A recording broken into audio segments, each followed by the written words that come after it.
B'Shem Hashem Na'aseh V'Natzliach, Shiur Torah, Bruchim Habayim. We are continuing our series of Stump the Rabbi, where after saying some Divrei Torah, some things that we learned this week, Baruch Hashem, we'll go and give you guys an opportunity to ask some questions, and BeEzrat Hashem HaKadosh Baruch Hu will give us the answers.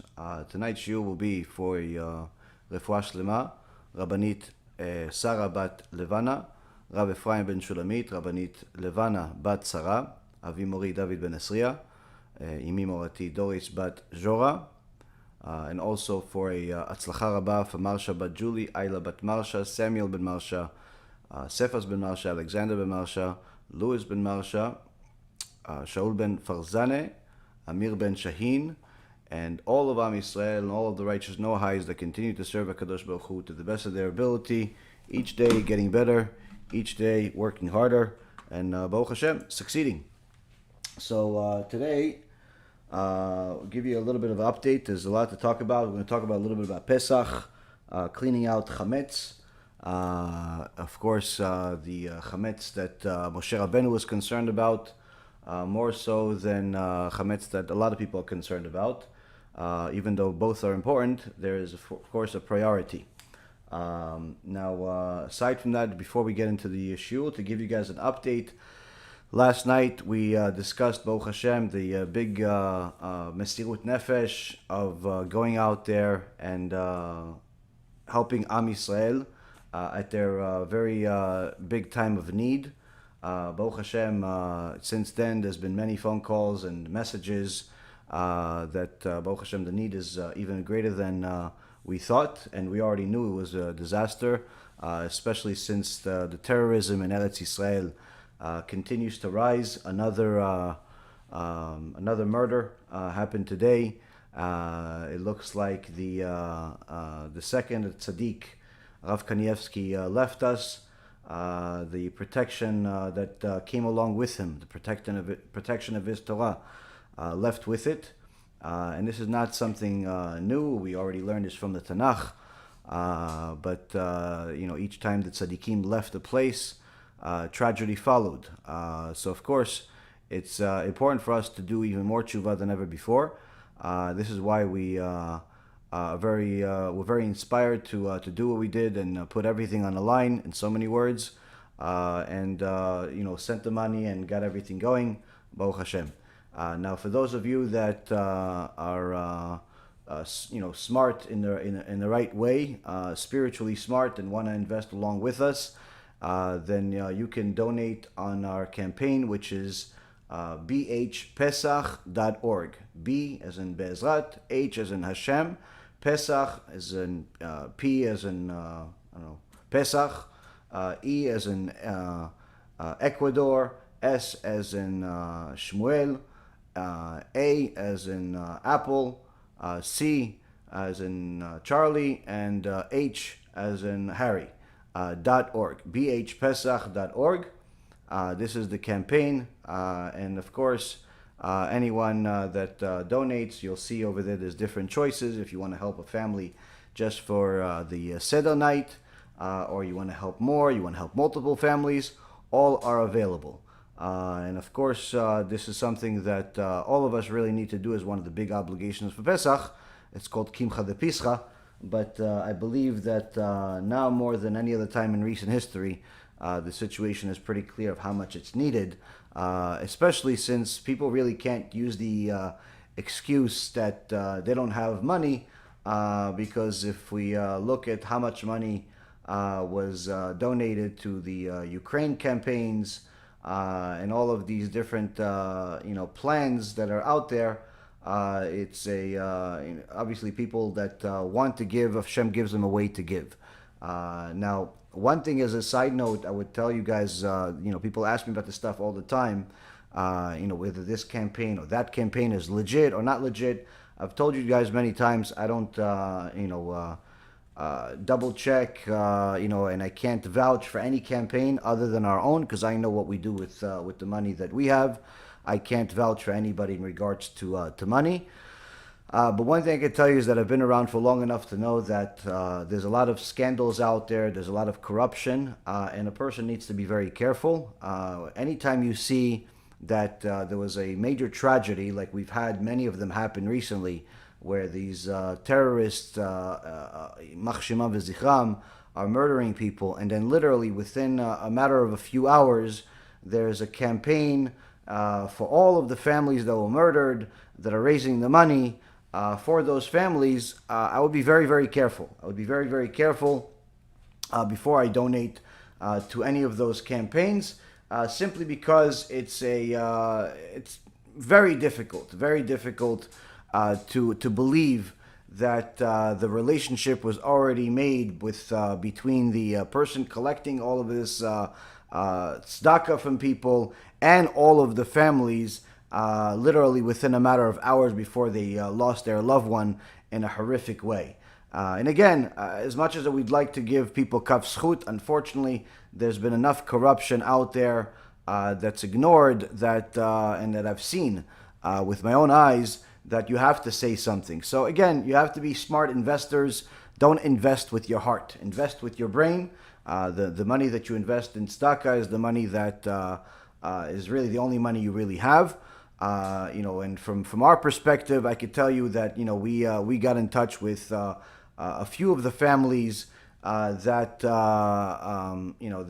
unfortunately lost a loved one, and this is the reason why I tell you that it's very hard to get in touch with them.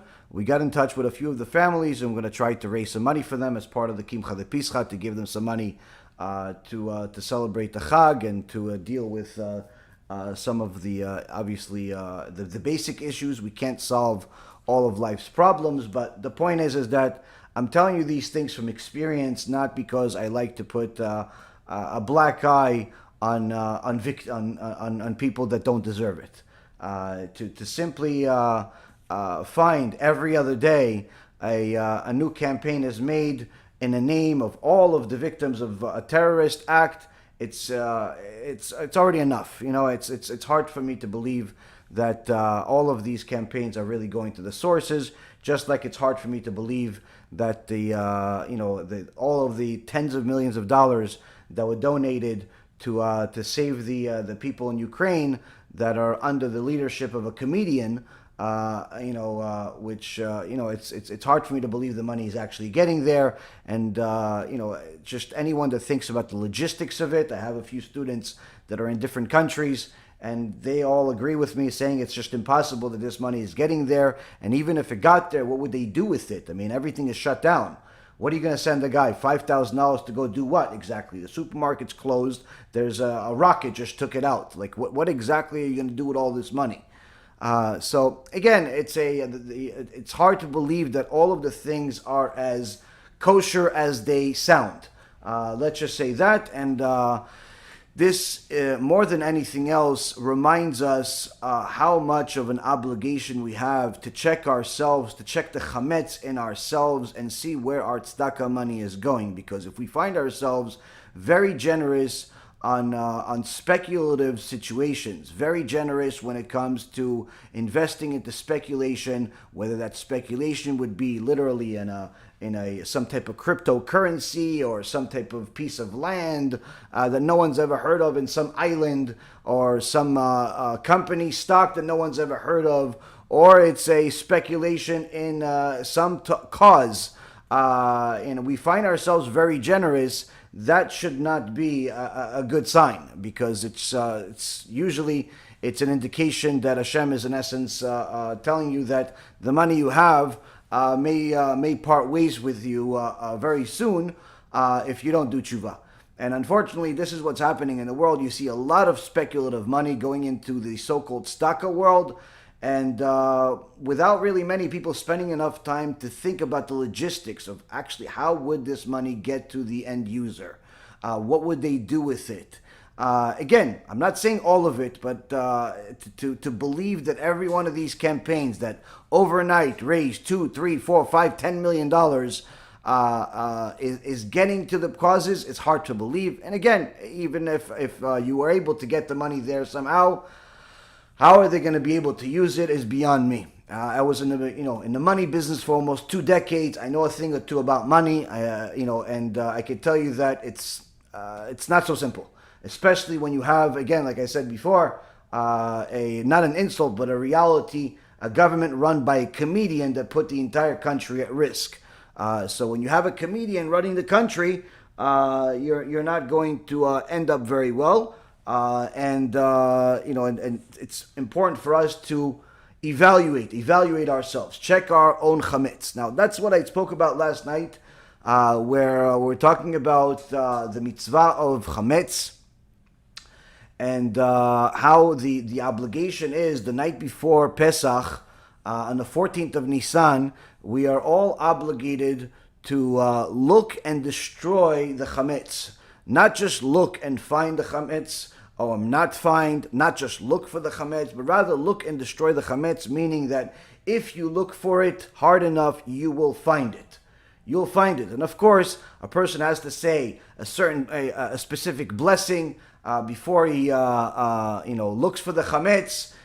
He has to make sure that he's not busy playing with his phone, talking online, text messaging, not even watching a shiur Torah.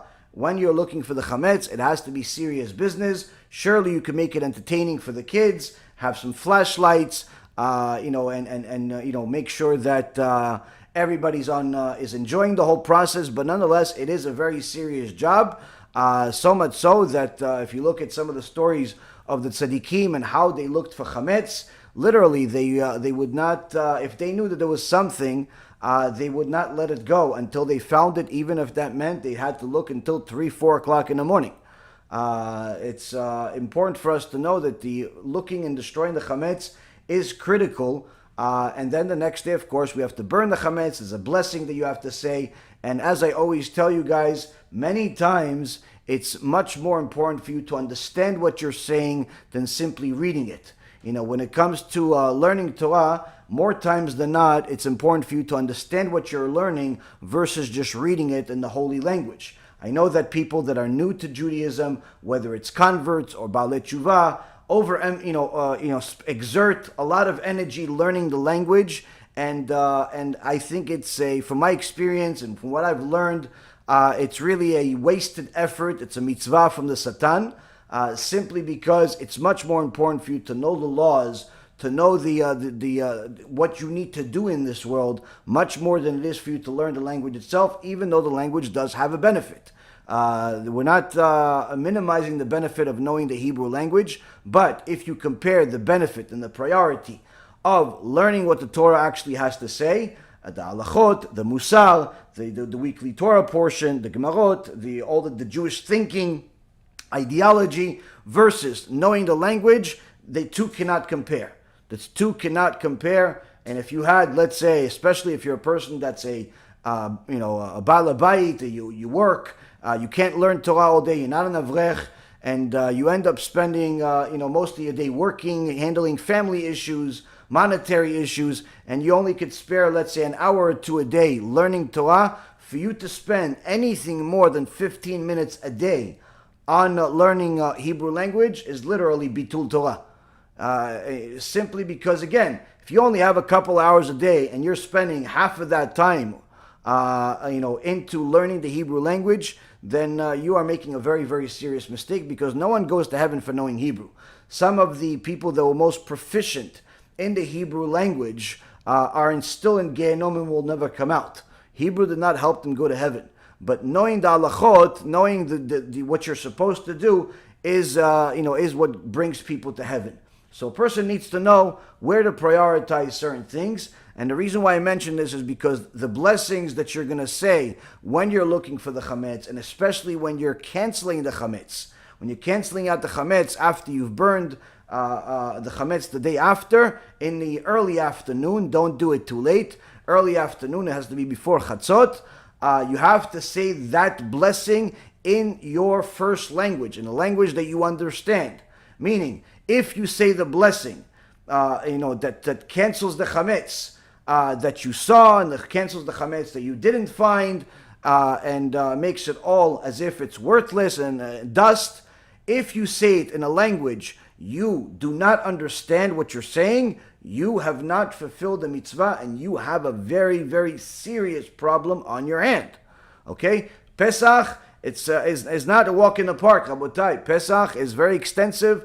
Isu Chametz it's karet.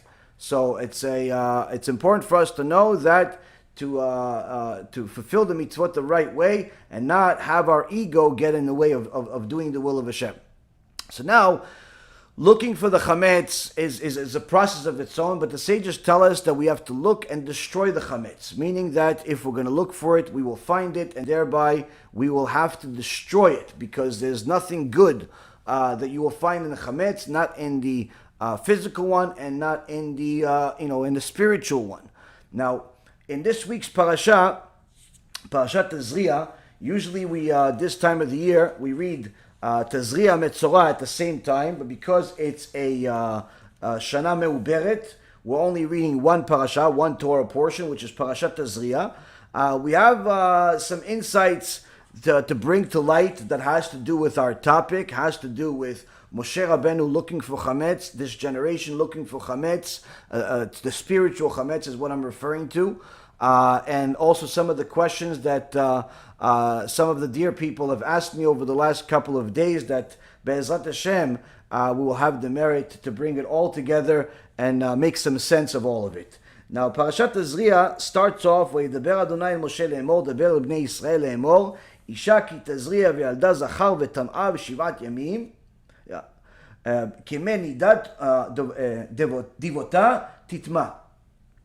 So the parasha starts with Hashem spoke to Moshe, saying, speak to the children of Israel, saying, when a woman conceives and gives birth to a male, she shall be contaminated, meaning nida, spiritual nida, for a 7-day period, as during the days of our separation. And here we see that the sages talk about how when a woman gives birth, the biblical tuma begins off right away if she gave birth to a baby boy, starts off with 7 days, then 33 more. But with the girl, it's 14 days.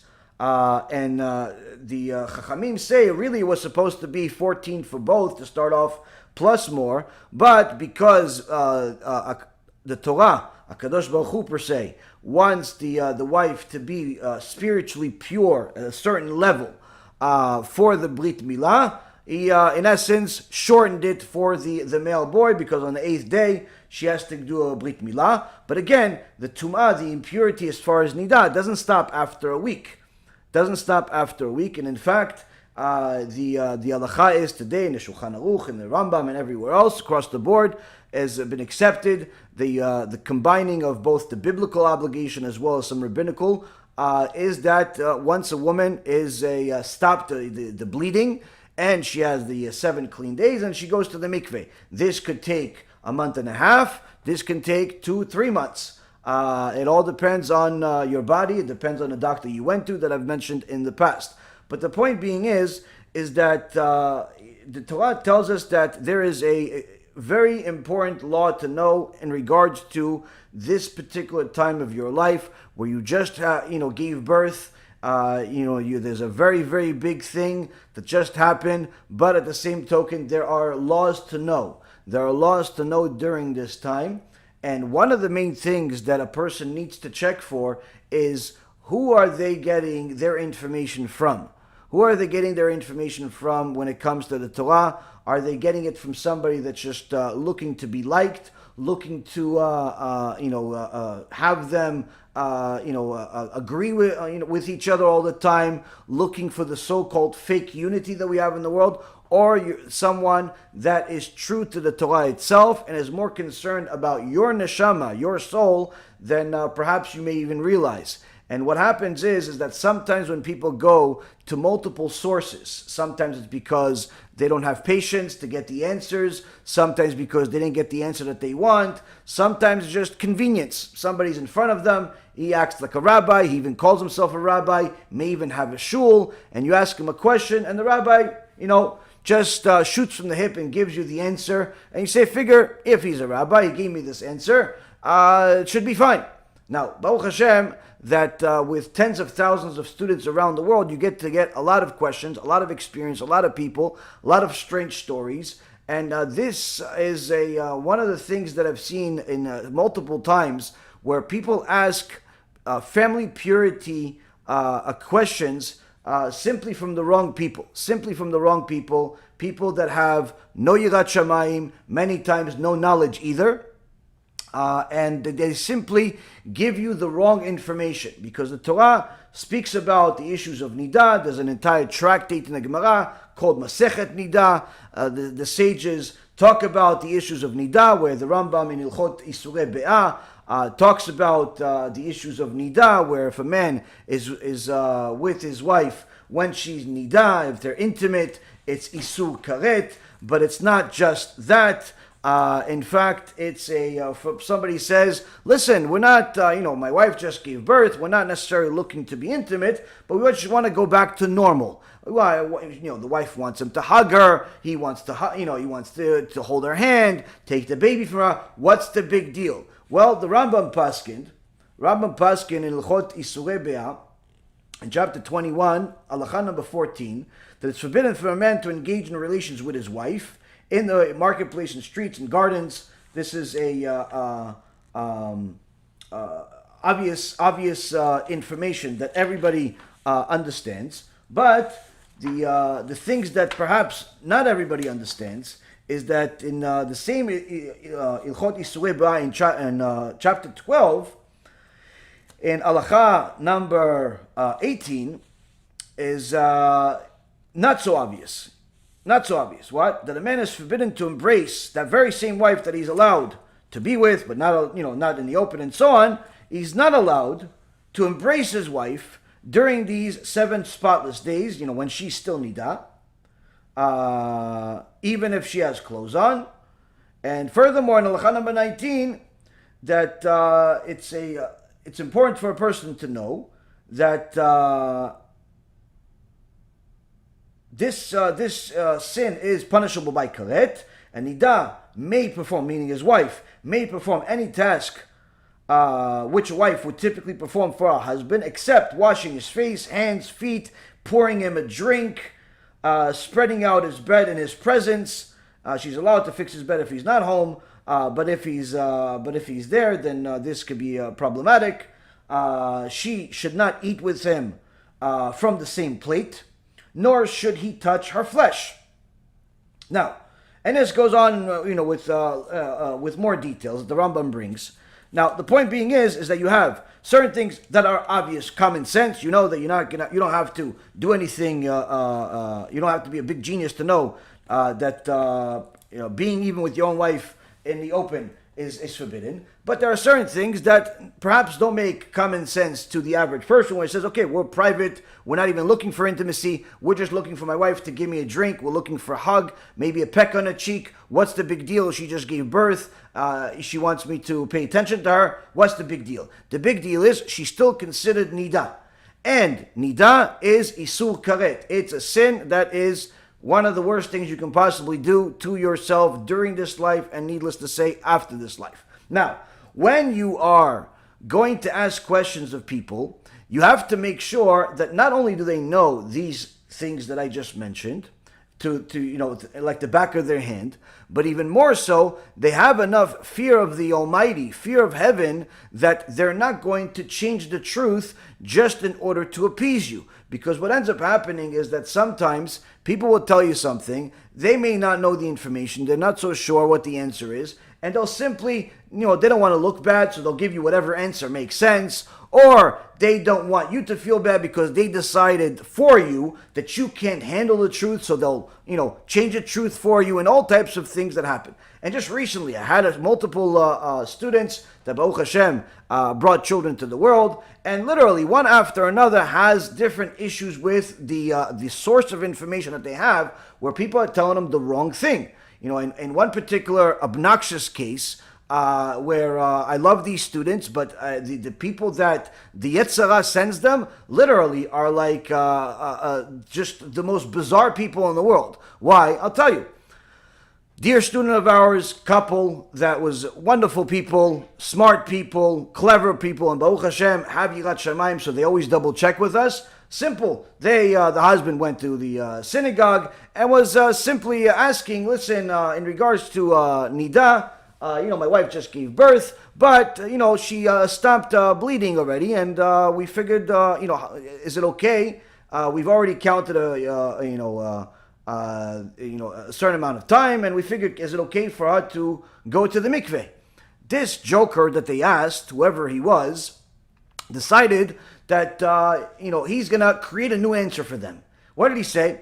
Listen, tonight, see if everything is okay. You go to the mikveh, but don't have any relations together. Meaning, she should go to the mikveh. In essence, she's ready to go to the mikveh according to this joker. She's ready to go to the mikveh, but don't be intimate. If everything is okay again tomorrow, then you guys can be intimate. Now, this rule that he just said was created probably in some bathroom. Was created in, some type of toilet. Because it's not in the Torah. There is no such thing. The second a woman goes to the mikveh, she's 100% permitted to her husband. There is no such thing as wait. There is no wait. In fact, it is of special importance for the couple to have intimacy on the night the wife dips in the mikveh.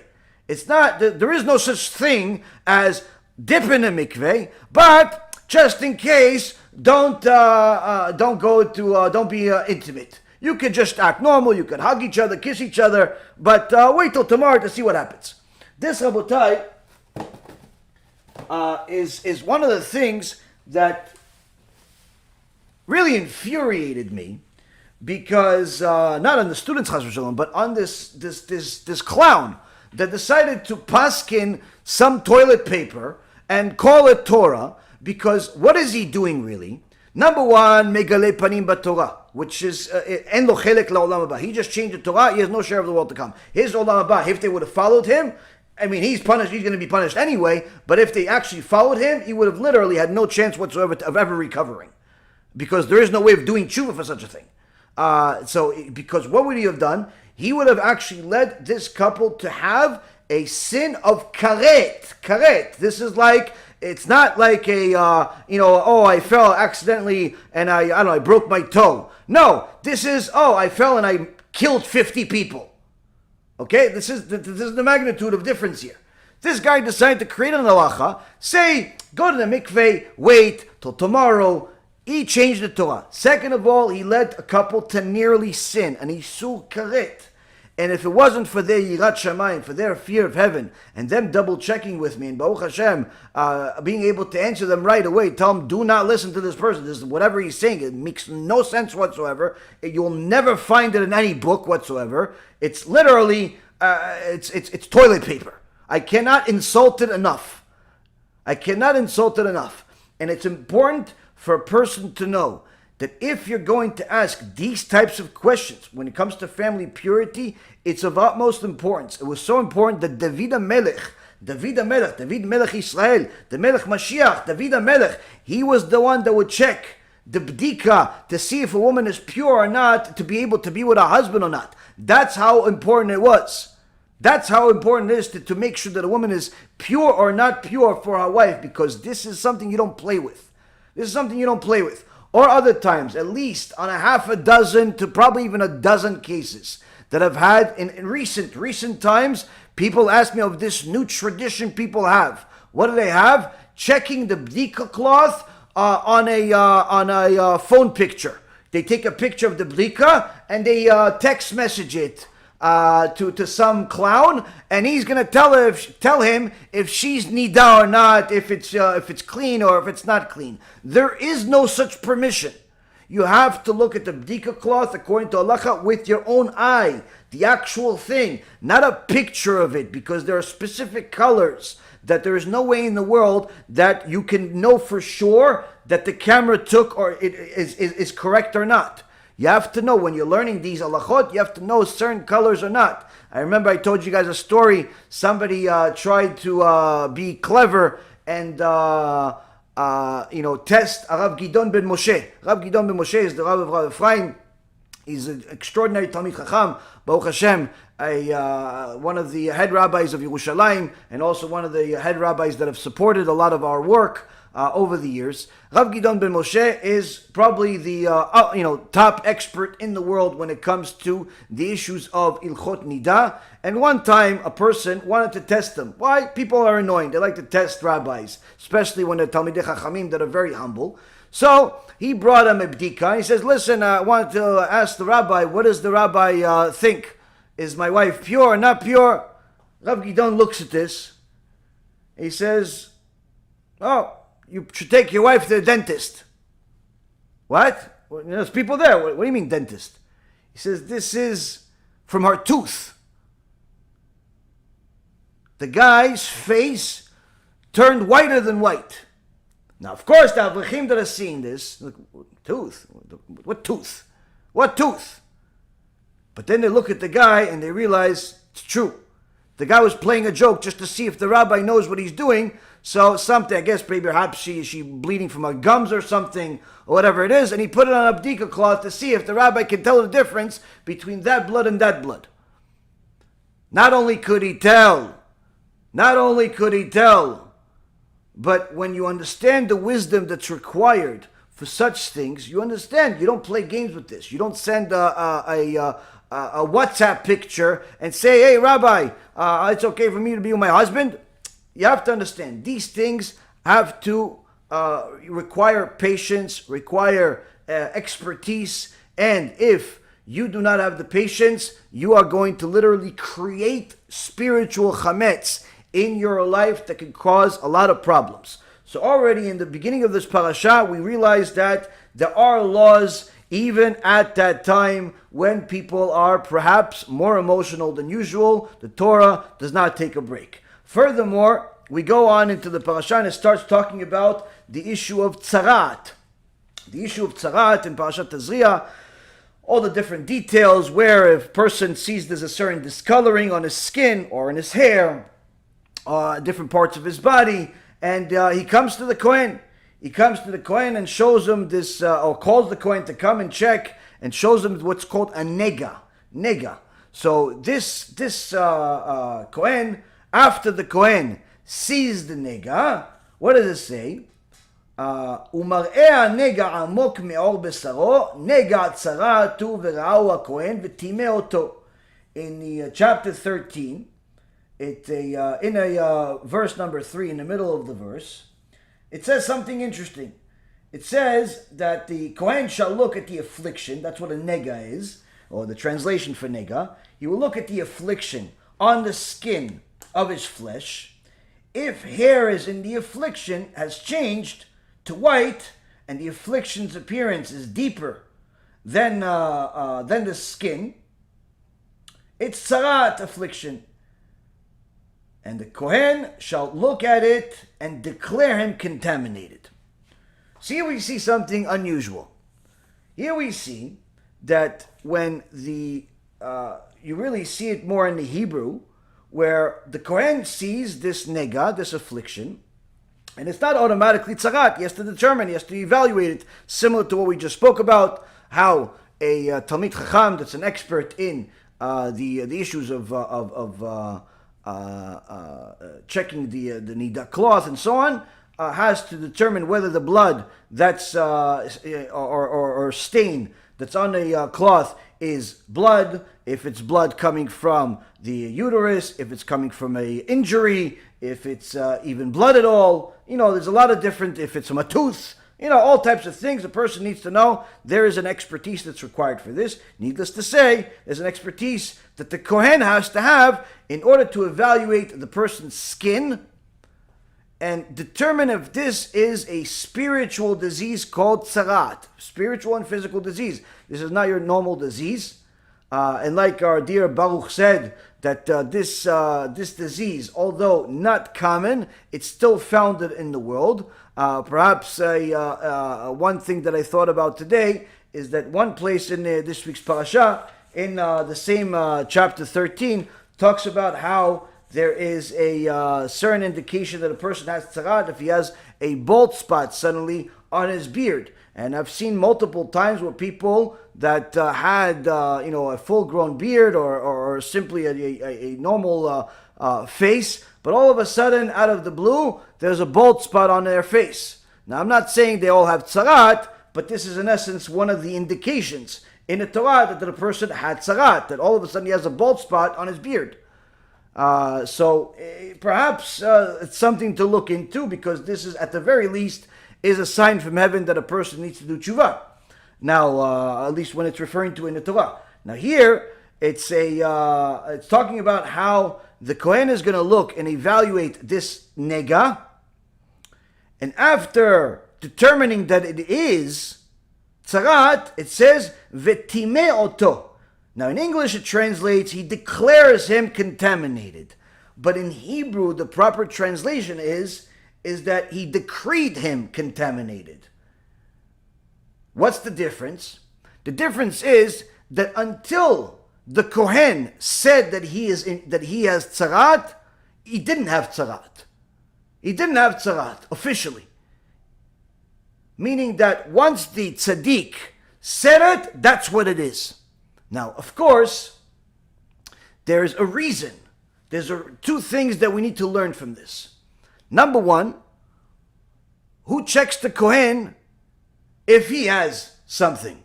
Does he check himself, since he's already been able to check tens of thousands, if not millions of people in the desert already over the years? Can he check himself if he has something? Or does he have to go to his friend, his brother, his cousin, that's also a Kohen, and ask him, listen, is it tzarat or not? I mean, if he's good enough to check 10 million people, why can't he check himself? That's question number one. Question number two, why even have to use a Kohen? Why did HaKadosh Baruch Hu decree that the Kohen has to be the one that checks it? Why can't the guy just attend a course that the Kohen will have for everybody at Mount Sinai? I mean, what else are you going to do? You're in the desert for 40 years anyway, learning Torah. Have a course for everybody and say, listen guys, this is all of the different details you need to know to determine whether something is tzarat. This is something that you can do at home for yourself. Check yourself, your kids, your wife, your spouse, everybody else. Perhaps you can make a business out of it. Maybe you can market it. Two tzarat for one. Do a special. Why can't they just, have anybody do it? Those are the two questions that I thought about today. Perhaps you thought about better questions. Perhaps you thought about the same questions. Either way, these are real questions. Now, we already know from halacha that the Kohen, if he has any type of spotting, if you will, on his skin, the Torah forbids him from checking himself. Now, he is perfectly fine. If he, let's say, for example, had his day of work, he checked today 1,000 people. Some yes, some no. He decreed this one yes, this one no. He's right on all of them. Hashem knows this guy is good. He's good. Everything he's doing is good. But he noticed on himself, he sees that he has something that kind of looks like what he's been looking at for the last 10 years. Needless to say, something he's been looking at all day. He cannot determine if he has tzarat or not. The Gemara says, why can't the Kohen determine that he has tzarat or not? First and foremost, it's the same answer for everything. Because HaKadosh Baruch Hu decided that's the case. Meaning, why? That's why. Hashem said so. That's the reason for all of the mitzvot. Why do you have to keep Shabbat? Because Hashem said so. Why do you have to keep kosher? Because Hashem said so. Why you have to keep family purity? Hashem said so. Why? That's why. That's it. He's the king. He makes the rules. That's the real reason for all of the mitzvot. Now comes the Gemara, comes the Chinuch, comes the sages that discuss this. So yeah, there's also another time. There's also another taste that you can get out of it. What? The reason why the Kohen cannot check himself is because there's human nature involved. There's human nature involved even in the tzaddik, even in the Kohen. And Adam roe chova be'atzmo, and Kohen roe nega be'atzmo. The regular person does not see a deficiency in himself. Needless to say, a Kohen, even though he's righteous, good, everything is good, he's perfect, he's an expert, still, for him to evaluate his own nega, his own affliction, he's biased. He's biased, he cannot trust himself. He can be trusted to check everyone else, but not himself. Why? Because there's an inner bias, something that we've talked about in our series of Jewish Hashkafa over the last several weeks about how a person has to be a righteous judge, not just for others, but for himself too. Now, so here we see that first question is answered, that a person cannot rely on their own evaluation. They cannot rely on their own evaluation. They have to go to somebody else that's an expert. So how does this relate to us? Simple. When it comes to your own new insights, your own understandings, you read the parasha, you read the halacha, you have different questions, you always have to ask your rabbi, Talmid Chacham, somebody that has Dirat Shamayim. You cannot rely on your own understanding, especially when your understanding is not in line with what is accepted. Especially when it's not in line with what's accepted. And many times people decide that their own warped understanding is the truth, only to find out that they've literally wasted 5, 10, 20, 30 years of their life living a false reality. Literally living a false reality, and they decided that this is what the halacha is. They decided this is what God meant. Instead of going to the experts, instead of like they would in medicine, like they would in law, like they would in architecture, like they would in anything else, when it comes to Torah, people's ego and Yetzirah take control, and they simply decide this is what the law is because that's the way I understood it, and they assume that HaShem is simply going to accept it because they also determine that they are allowed to give another face to the 70 faces of the Torah. As if this is out for the taking, everybody could just add whatever version of demented reality they have and decide that this is another version of truth. This happens very often when people make these different comments in defending the heretics, and they don't like what we have to say that shows that they are not only heretics, but they're also idol worshippers, and their only defense is, what? Oh, he has his truth, you have your truth. Why do you have to disagree?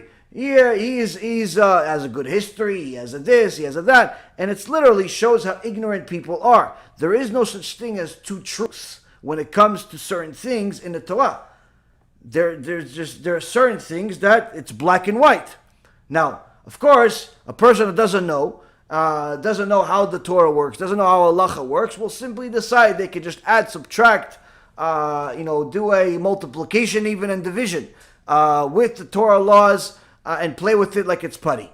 So the Torah tells us here that when it comes to evaluating things, if you are guiding your children, if you're guiding your spouse, that's one thing. But when you're guiding yourself, you have to be even more careful and always double check.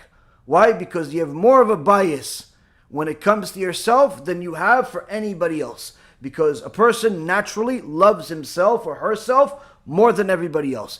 Even if you want to say, no, but I love my kids more and I love my husband more, good for you for thinking that. In reality, you love yourself more than everybody else. Why? It's just a reality. It's human nature.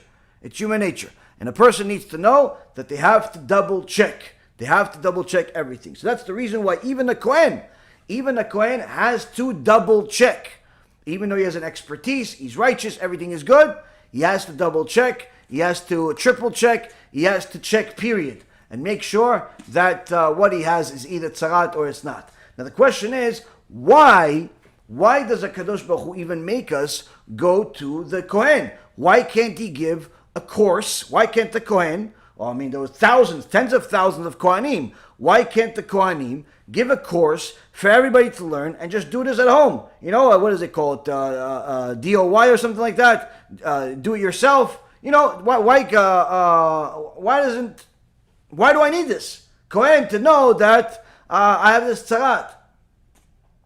Because Rabotai Karim, the whole point of the disease is not because HaKadosh Baruch Hu wants people to be sick, but rather because HaKadosh Baruch Hu wants people to do tshuva. And anytime a person has these signs, anytime a person has difficulties, that's HaKadosh Baruch Hu speaking to them. And when there is tzarat specifically, that's HaKadosh Baruch Hu speaking to a person a unique language that has to do with specific actions. Many times having to do with Lashon Hara. This person spoke Lashon Hara about somebody else. They told everybody that this guy is rich. They told everybody that she got divorced. They told everybody that they're having family problems. They're telling everybody that he just made a lot of money or lost a lot of money in the stock market. All being true, still being Lashon Hara. Still being Lashon Hara. And HaKadosh Baruch Hu sends them tzarat, Hashem Yishmor. So what many times a person that uses their logic doesn't really understand the rationale behind it. How would a skin disease that's also spiritual in nature going to make the person do tshuva for saying Lashon Hara? Well, first and foremost, he sends them to the Kohen. Why the Kohen? Why not themselves? Because once it goes to the Kohen, it's not a private experience. People are going to know. Everyone is going to know, because if you have tzarat, you get kicked out of the camp. And the whole nation knows that you have tzarat because you said Lashon Hara. That in itself is of paramount importance, because when a person thinks of the magnitude of the punishment, they reevaluate whether the sin is worth it. This is the reason why the sages teach time and time again why Reshit Chochmah Yirat Hashem, the beginning of fear of Hashem, the beginning of wisdom is fear of Hashem. Why? Because if you know the magnitude of the punishment, you will reevaluate whether that price is worth it to pay for that sin, for that desire that you have that's forbidden. So when you know that this Lashon Hara will become public, because it's going to go to the Kohen, you're going to get kicked out if it's verified, everyone is going to know, including the victim of your Lashon Hara, then already that makes people think twice. The second thing that a person needs to think about is that once this comes to the Kohen, there's a certain amount of shame that the person gets. That person is getting the shame because he himself caused somebody else shame by disclosing a certain truth about that person. If it's not true, then it's a different sin. It's called rechilut. Now he disclosed something that the person doesn't want people to know, which either causes him to distance more from people or for people to bother them, depending on what you've said. Either way, because of that, they get kicked out of the camp and in essence get the same measure for measure punishment. You caused people to distance themselves away from that person you spoke about. Hashem, in essence, kicks you out of the camp to make you see what it feels like. So that in itself is a certain amount of shame, but when it's actually that shame begins by the decree of the tzaddik, the Kohen, that in itself is a even higher level of shame. So why do we want to cause this person so much shame? Because when a person feels shame, that in itself begins their tshuva. When a person feels bad, they start evaluating their actions and seeing what they could have done to make it better. So that suffering, that shame causes a person to reevaluate their actions and see what they can do to fix it, what they can do to not repeat this issue. But also that suffering already starts the tshuva process, because that suffering has a value. That suffering has a value, a very big value that begins the person taking their ego and lowering it, taking their overconfidence in their own ability and knowledge and so on, and lowering it, and literally becoming more grounded. So that shame that starts from the tzaddik himself, from the Kohen, already is a very, very big deal. But also, it is a silent rebuke to everybody else that perhaps is thinking of or in the same thought process as this person, and were willing to do the same thing if they had the opportunity. But now that they see that this person is being punished in such a horrific way, such public shame that they have, people get that silent rebuke and think twice before they do anything. So the rebuke in itself is not something that anybody else likes, not something that anybody likes, unless that person has the right mentality, where if a person knew what's good for them, they would look for the rebuke of a tzaddik. They would look for the rebuke. Why? I'll give you a story that gives a right perspective. One of the great sages in the previous generation was the Sfat Emet, the Rebbe Migul, the Sfat Emet, Rabbi Yehuda Leib. And Rabbi Yehuda Leib was orphaned at a very young age and was raised by his grandfather, who was also the Gedol Ador, the Chidushei Harim. And the Sfat Emet, when he was a young boy being raised by his tzaddik grandfather, he was already groomed to know that you have the ability and even expectation to become a Gadol B'Torah, to be a big sage, big Talmid Chacham. Work hard, be dedicated, purify your midot, eliminate all of that spiritual chametz all year round, that anger that's in all of us, that arrogance, that stinginess, just all, people thinking incorrectly of themselves, incorrectly of others. You have to purify all of this chametz all year round.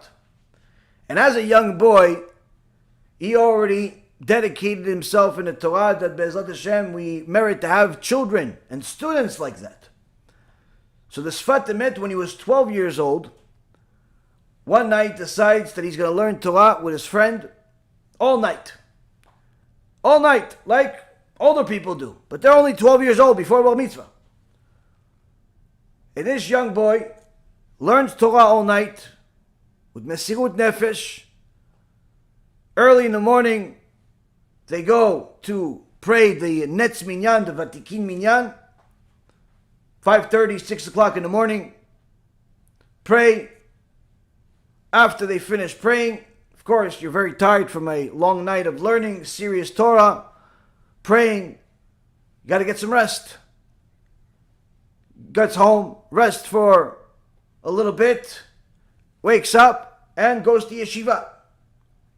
Now, when he got to yeshiva, him and his friend, surely they were late. It's already 10:30 in the morning. And the grandfather, the Chidushei Harim, sees his grandson showing up this late and rebukes him. This is how you plan to be a Gadol B'Torah? Missing the minyan in the morning, not praying on time, showing up to learn Torah at such an hour? With such a way, you'll never be anything in the Torah. And he gives him a rebuke. And the young Rabbi Yehuda Leib doesn't say a word. Doesn't say a word. When the tzaddik grandfather completes the rebuke,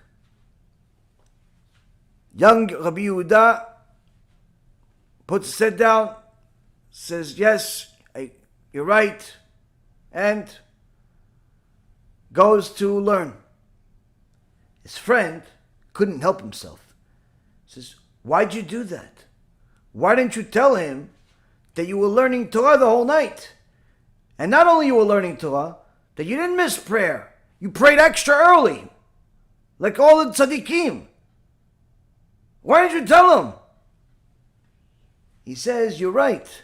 We did learn all night. And you're right. We did pray in the morning. And you're right, we didn't miss prayer. But how many opportunities am I going to get in my lifetime to get rebuked by a Gdol Ador? And you want me to miss such an opportunity? When a person understands what rebuke really is supposed to be when it comes from a Torah, when it comes from a Talmid Chacham, when it comes from somebody that loves you, they're not concerned about the rebuke and how painful it is, because it's always painful. But rather, they think about the outcome of this rebuke. The outcome of this rebuke is, for me, is supposed to be me being better than what I am now. And when a person thinks about what is the purpose of this rebuke, automatically that makes them welcome the rebuke much more. Doesn't necessarily eliminate the pain. Nobody likes to be wrong, be rebuked in general, but when a person thinks of things the right way, they see how even something that's painful can be positive. Now, one of the things that we see from the Torah is that the Torah is very stringent when it comes to the issues of intimacy, how a person is supposed to express themselves, whether they're in private, whether they're with their spouse, whether they're single, married, and so on. And of course, we've discussed this many times when it comes to the issues of wasting seed, morality, and so on. But still, there is always a confusion with people that have, when it comes to the issues of intimacy, wasting seed, and so on. Now, I wanted to bring you a few things. Perhaps some of them will be reminders, and others are going to be new. When it comes to the issues of morality, the Torah calls it kedoshim, or kedusha. Why kedusha? I mean, technically, when a person is immoral, it's the opposite of kedusha. It's tuma. Chachamim teach us that in order for Am Yisrael to be Am Yisrael, they have to be different than the nations. Not because of looks, not because of clothing, not even because of the prayers, but rather because of how they manage themselves when it comes to the issues of morality, meaning intimacy. Am Yisrael is holy because of how they treat sexual relations, whether by self or with others. So much so that the Shulchan Aruch in Even HaEzel says that a Jew that wastes seed is making the biggest sin in the Torah. The biggest sin in the Torah. Now, further, the Gemara in Masechet Nida, page 13, says that a person that wastes seed, it's as if he committed murder, but not just any murder. He is a murderer of children. Lo pachot velo yoter, no more, no less. Literally, he is mass murderer of children.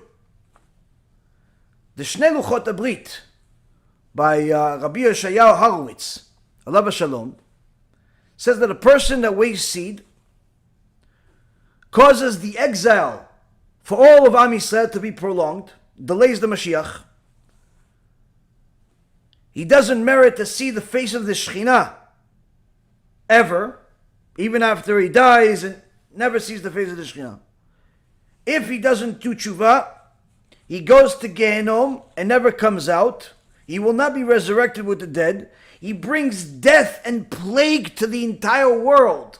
Meaning, it could be his fault that we had Corona. It could be his fault that we had Omicron. It could be his fault that you had AIDS and cancer.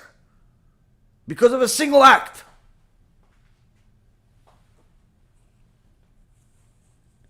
If he learns Torah and he wastes seed, it prevents him from being able to understand the Torah. It brings him to poverty. His sons will be Reshaim. And people that come from his children will be heretics, atheists, reformers. The Gemara in Masechet Nida says that a person that wastes seed is like as if he brought the flood of Noach to the world. He's a murderer. It's like an idol worshiper.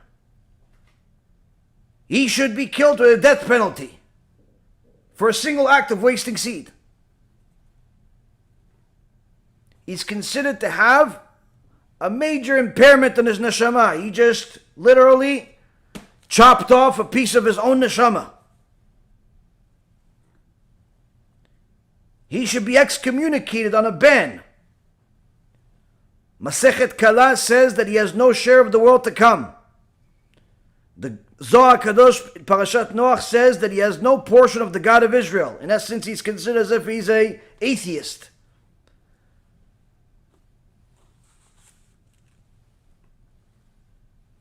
All the troubles that befall that person come from this sin, says the Tikkun HaZohar. Parashat Lech Lecha in the Zohar says that a soul will be eventually be destroyed, will go to waste, after he stays in Gehenom for, in essence, the equivalent of eternity.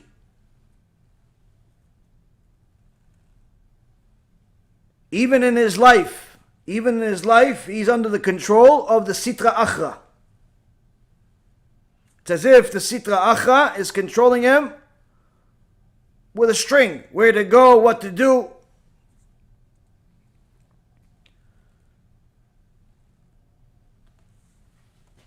When he says Kriyat Shema, the Tikkun HaZohar says his Kriyat Shema is not heard by Kadosh Baruch Hu. Throw it in the garbage, in so many words. Put it in some file until he does tshuva. The Ramban, in his commentary on the book of Deuteronomy, chapter 29, verse 18, says that a person that is promiscuous with self would eventually be promiscuous with the opposite sex, with women. He's looking for pretty women, Ramban says. Mitavot lezimat anashim hayafot. And if he doesn't get himself under control, eventually this desire for women will turn into desire for men and animals. Ramban, 800 years ago, already talked about what we see in the streets today. All these pretty boys, they want other boys. Instead of being normal men that want to marry a woman, build a house, he wants to be a woman. And the corrupt society we live in says that this should be applauded. This should be celebrated.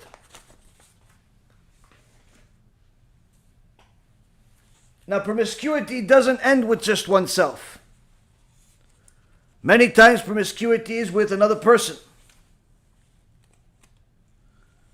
In Parashat Balak, we see that Bilam was not allowed to curse Am Yisrael. HaKadosh Baruch Hu literally caught his tongue, did not allow him to curse Am Yisrael. And as a last effort, he told Balak, if you want to destroy Am Yisrael, have them destroy themselves by getting them to sin with your non-Jewish girls. And they sent them all of the pretty girls from the Gentile nations. Initially, they enticed them to do some business, and before they know it, they were intimate with them. But right before the intimacy, they showed them an idol and made them bow to the idol if they want to be intimate with them. Meaning that literally countless sins were made in a matter of moments. HaKadosh Baruch Hu decided to destroy Am Yisrael. That's what he said in Pashat Pinchas. He decided to destroy Am Yisrael, and if it wasn't for Pinchas ben Elazar ben Aaron HaKohen being zealous for HaShem and killing the top perpetrator, Zimri, he would have destroyed all of Am Yisrael. So we see from here that the issues of immorality are even worse when it is a Jew with a non-Jew. If it's a Jew by himself, it's horrible, but the damage is, generally speaking, mostly on himself, but he deserves death penalty according to heaven. Not the Beit Din wouldn't kill him, but according to heaven he deserves death penalty because the spiritual damage that he's causing, even though he's in by himself, is causing hardship for Am Yisrael, where he's bringing the flood, he's delaying the Mashiach, he's bringing disease and plagues to the world, soldiers die because of him, and so on and so on. But this is, again, why it's in essence mostly damaging himself, but causing damage to the nation itself. When a person is intimate with a non-Jew, magnify it. Magnify it even more. Why magnify it even more? The Rambam, in Ilchot Isurei Be'ah, chapter 12, halacha number 1, says when a Jew engages in relations with a woman from the other nations as his wife, or when a Jewish woman engages in relations with a non-Jew and she's his wife, the punishment according to the Torah is lashes. Where it says in Deuteronomy chapter 7 verse 3, you shall not intermarry with them, do not give your daughter to his son, do not take his daughter for your son. And this is both applies to all of the Gentile nations were forbidden from marrying any of them. So from the beginning of it, it seems, wait, it's not so bad. Seems like it's wasting seed is much worse than being with a non-Jewish girl. That's why we don't learn from just one thing. We have to learn the world of it. We continue with the Rambam. The Rambam says, this scriptural prohibition applies only to marital relations, meaning that they were intimate one time. That's where they get that lashes. But when one engages in a relation with a Gentile woman just for lustrous reasons, this is what he gets, is the lashes. But if the Jew designates this Gentile woman as if she's his wife, if you will, like it's an actual relationship, he's liable to multiple sins. The sin of nidah, the sin of a maidservant, the sin of a Gentile woman, the sin of zonah. Meaning he gets punished for each as if he committed all of these sins.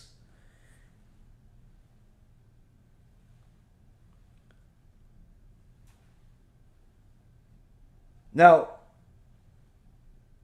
a man that engages in relation, if he's a Kohen, and he goes with a Gentile woman, he's liable for lashes.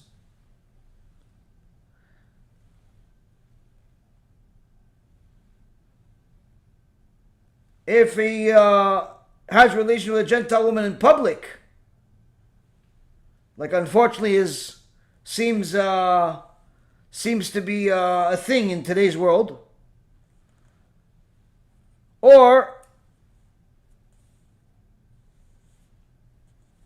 it's known by 10 people. Meaning that the Rambam is giving us the definition of what does public mean. Public means, to most people, they're in the middle of Times Square. That's public. The Rambam gives the definition that we get from the Gemara in Masechet Avodah Zarah, which is, public is 10 people know that you're with this girl. They don't even need, you can be private, but 10 people know that this is what you guys are doing. That's considered public according to the halacha here. If a zealous person would strike and kill him while he's in the action, he'll be praiseworthy, like Pinchas. Now, of course, we don't have such a zealous person, and we're not saying anybody to kill anybody right now, but just to understand the magnitude of the crime here. That this person that is intimate with a non-Jew is liable to be murdered, and the person that killed him and her is a tzaddik in the eyes of HaShem, like Pinchas.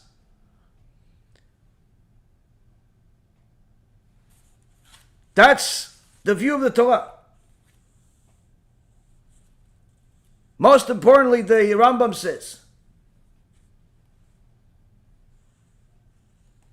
he is liable to karet. He's liable to karet. Being with a non-Jew is a karet sin. Where do we get that from? The Rambam says, he brings in halacha number 6, chapter 12, halacha number 6. He says, don't think that because he just receives lashes, that it's not a big deal. He has a spiritual karet here, even if the relationship is conducted in private, meaning even if nobody knows that he's with this goya, it's still karet. Where do we learn it from? The prophet Malachi says in the name of HaKadosh Baruch Hu in chapter 2, verses 11 and 12, he says, Yehudah desecrated that which is sacred to HaShem by loving and engaging in relations with the daughter of a foreign god. Karet Adonai laish asher ya'asena. May God cut off from a man who does this any progeny and descendant.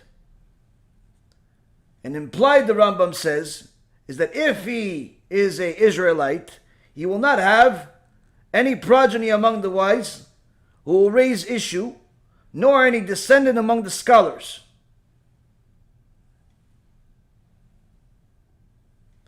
And thus you have learned that a person who shares intimacy with a Gentile woman is considered as if he married a false deity.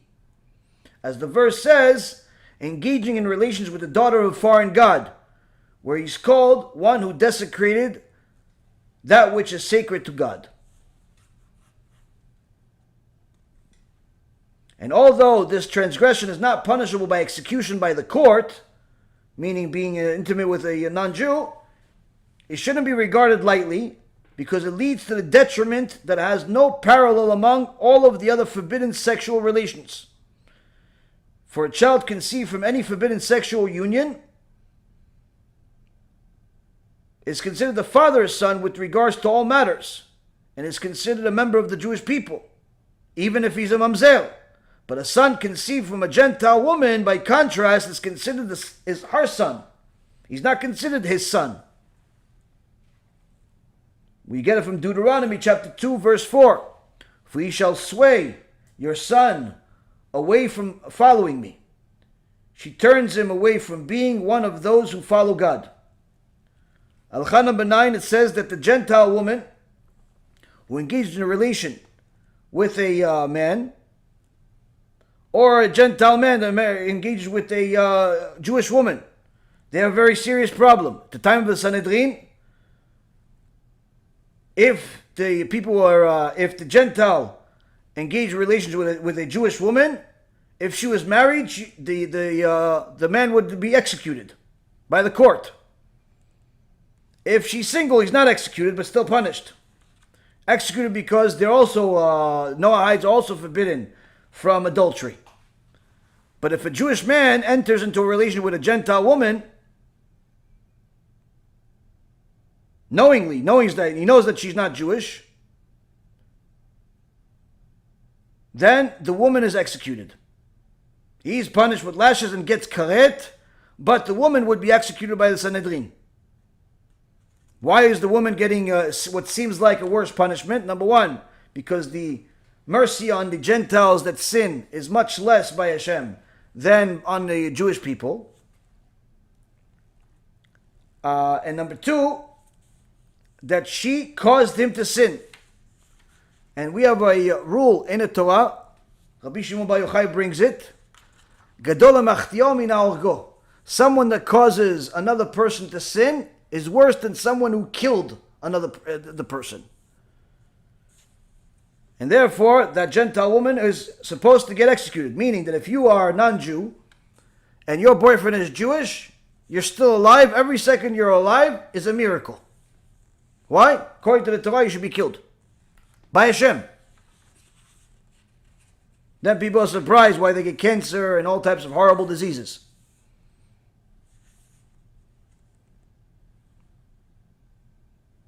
Now, the punishment is explicitly stated in the Torah in the book of Numbers, chapter 31, verse 16 and 17, where HaKadosh Baruch Hu says, Behold, they were involved with the children of Israel according to the advice of Bilam. And it says, execute any woman fit to know a man through lying with a male. So here we see, Rabotai, the Torah is not so kind when it comes to intermarriage or even a casual lustral relationship that could even be a one-night stand. Needless to say, if it's an actual ongoing relationship between a Jew and a Gentile. Now, when it comes to a person by themselves, the Rambam also discusses it. Same thing like the Shulchan Aruch says. Well, the Rambam actually goes even further.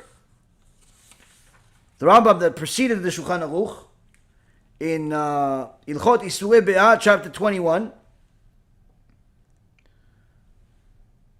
in Halacha number 18, it says that it's forbidden to waste seed, to release sperm wastefully. And therefore, a person should enter his wife and ejaculate. A person should not enter his wife and ejaculate outside of her. A man should not marry a minor who is not fit to give birth. And whoever does waste seed, it is as if they killed a person. It is considered as if they murdered somebody. And as the Gemara mentions, it's as if they're murdering children specifically.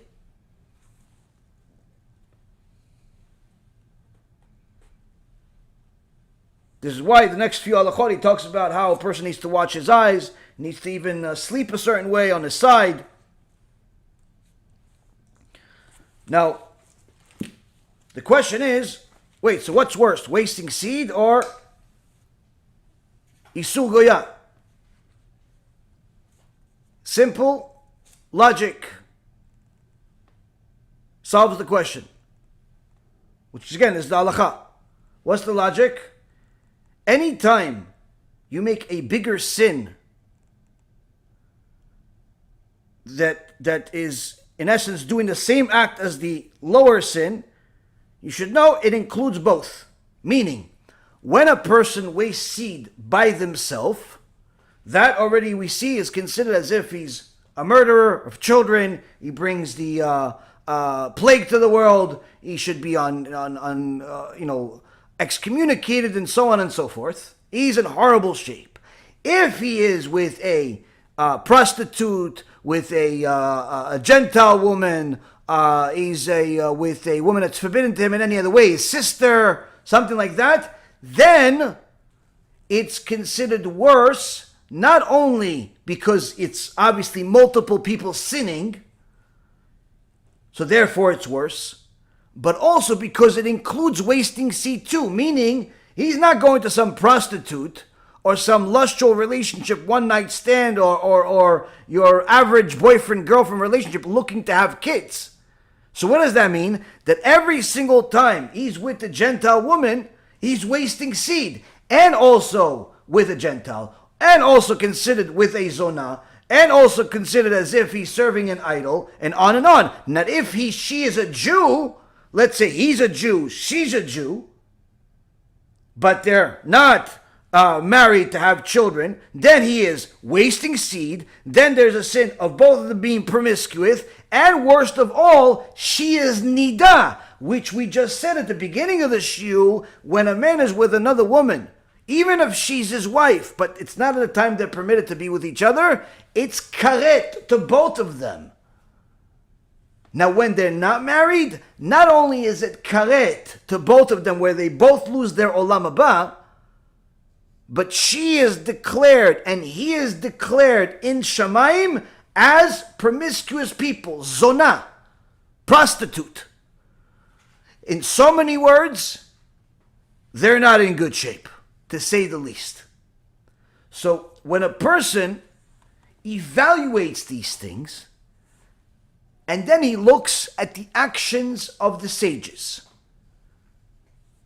and because we're running, we've already out of time, I think it's important enough to bring at least this last part. I'm not going to bring you the other things I wanted to think because I'm sure you guys want to ask questions.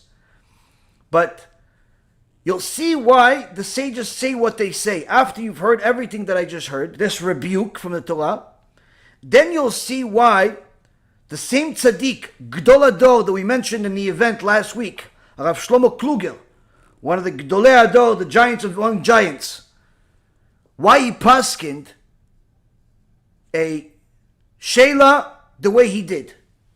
Where in his same sefer, a response called Tuv Tam V'dat, in the publication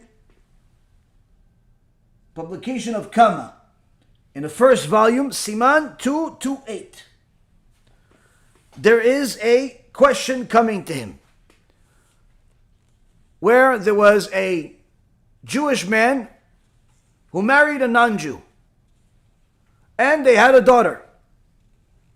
And as a celebration of his daughter with the non-Jewish woman, meaning that the daughter is not Jewish, he went to the synagogue and he wanted to get an aliyah to the Torah so he could name the daughter that's not Jewish, but celebrate it. It's still a gift. She's still human. And he wants to donate money and get an aliyah to the Torah. Now in today's world, people are going to say, okay, what's the big deal? Well, okay, give him an aliyah to the Torah. He's trying. Judge him favorably. Maybe you'll do kiruv. That means whoever said that has a upside down head. Why? Because the rabbi of that community saw that this Rasha wants to get an aliyah, and he rebukes him. He says, you're not going to get an aliyah. You're not going to get an aliyah. You're not going to get nothing. You should be on cherem. Excommunicated. You're never going to get an aliyah. Your prayers are not counted. Your daughter's not Jewish. And rebukes him publicly for the chutzpah of not only intermarrying, but expecting the Jewish world to accept it. And now the community had a tough time. Hey, he's one of us. He's a Jew. Why are you so hard on him, Rabbi? We need to ask a bigger rabbi to see if what you're doing is right. Maybe you're distancing people. You're being too fanatic. And they send a sheila to the Gdol Ador, Arav Kluger. Arav Shlomo Kluger writes in his responsa, this story and the response to it. And the response is,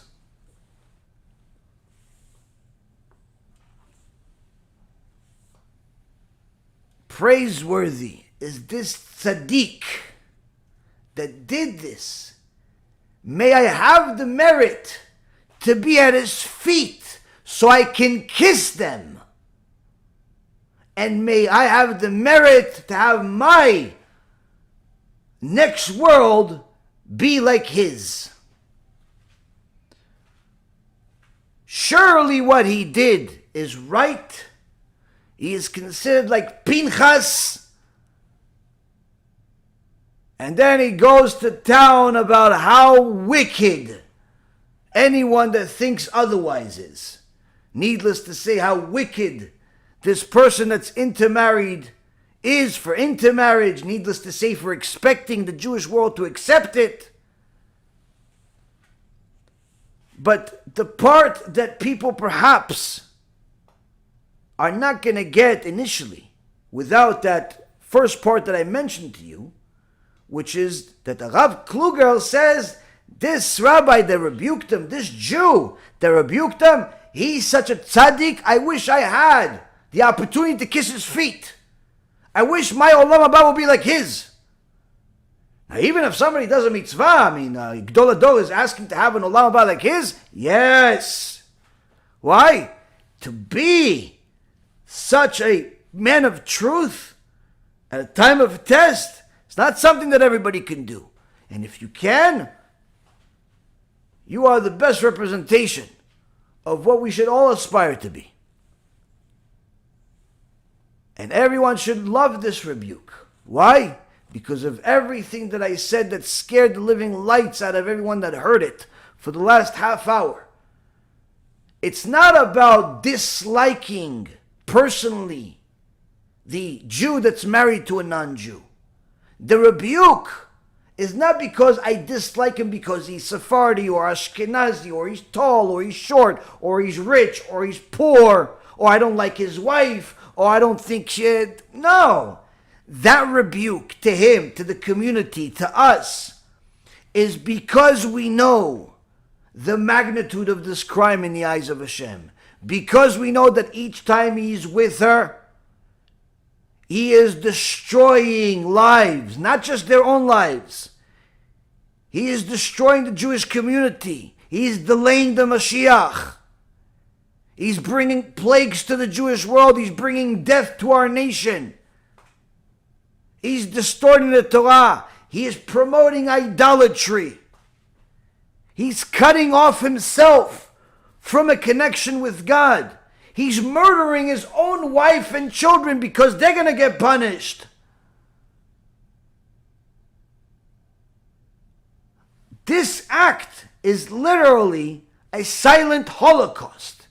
And because anyone that knows it cannot stand that pain and still be quiet, surely they have to rebuke with the strongest words without tiptoeing or considering your incorrect feelings that are full of ignorance and arrogance. Someone that rebukes such a person with such clarity, of course he's a tzaddik. Why? He cares more about him, the very same person that is sinning. He cares more about that community that wants to agree and support the person that's sinning. He cares more about Klal Israel, that wants to unite with everybody. He cares more about all of them than they care about themselves, because he does know the truth. He knows the consequences, and he refuses to put his own self-interest and comfort in front of theirs. Meaning that he knows he's going to have to deal with a lot of headache, monetary loss, may lose his job, may lose a lot of things he worked hard for, but he knows it and he still does it because he cares about the inevitable punishment that will happen to a person that continues this without doing tshuva. This is the reason why anytime somebody comes to me, whether it's a boyfriend-girlfriend relationship, Jew and Jew, or Jew and Gentile, or it's people that are married and they're intermarried, I always tell them, there is never going to be a time you're going to get an okay for me that you're intermarried. You are forbidden from being with each other.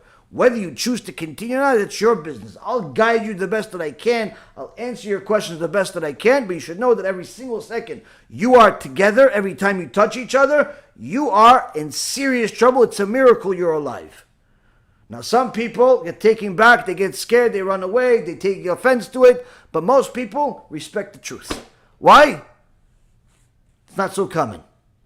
It's not so common. And anyone that likes the truth knows that that truth, as painful as it is, it's a truth that shows you care.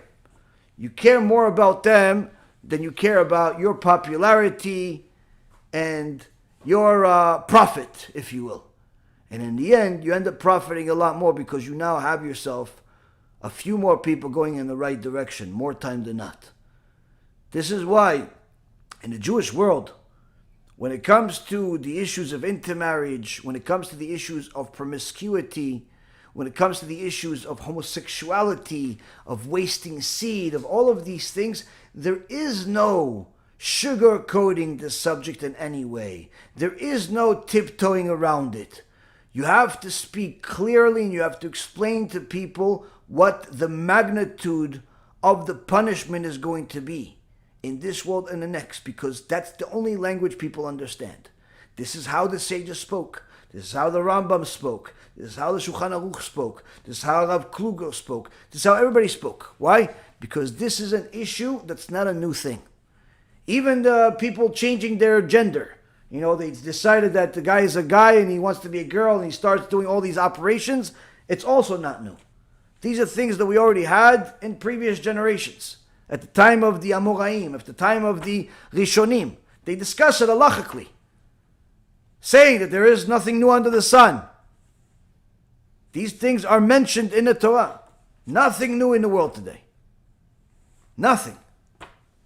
When a person knows that the sages knew all of what we know that's in the world today and still spoke as aggressively about it, clearly, if you thought that they were benefiting out of it monetarily or I don't know, whatever other demented way people think, how are they going to benefit out of it by writing it in a book that is going to outlive them?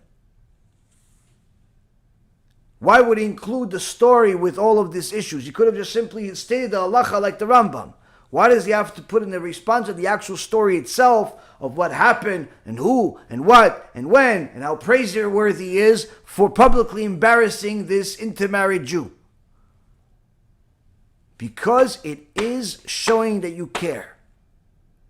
It's not exposing your flaws for the sake of benefiting ourselves, but rather exposing your flaws in order to wake up that sleepy soul that you have that's leading you astray.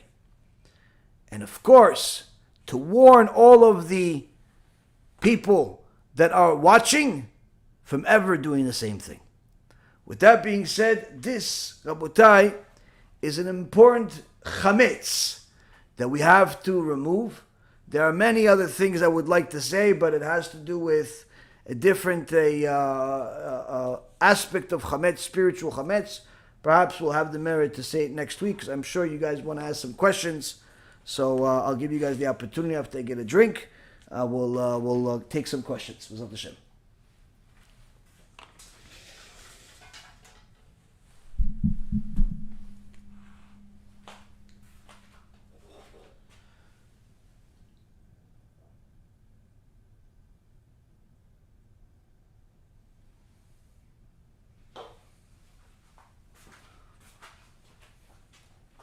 Okay.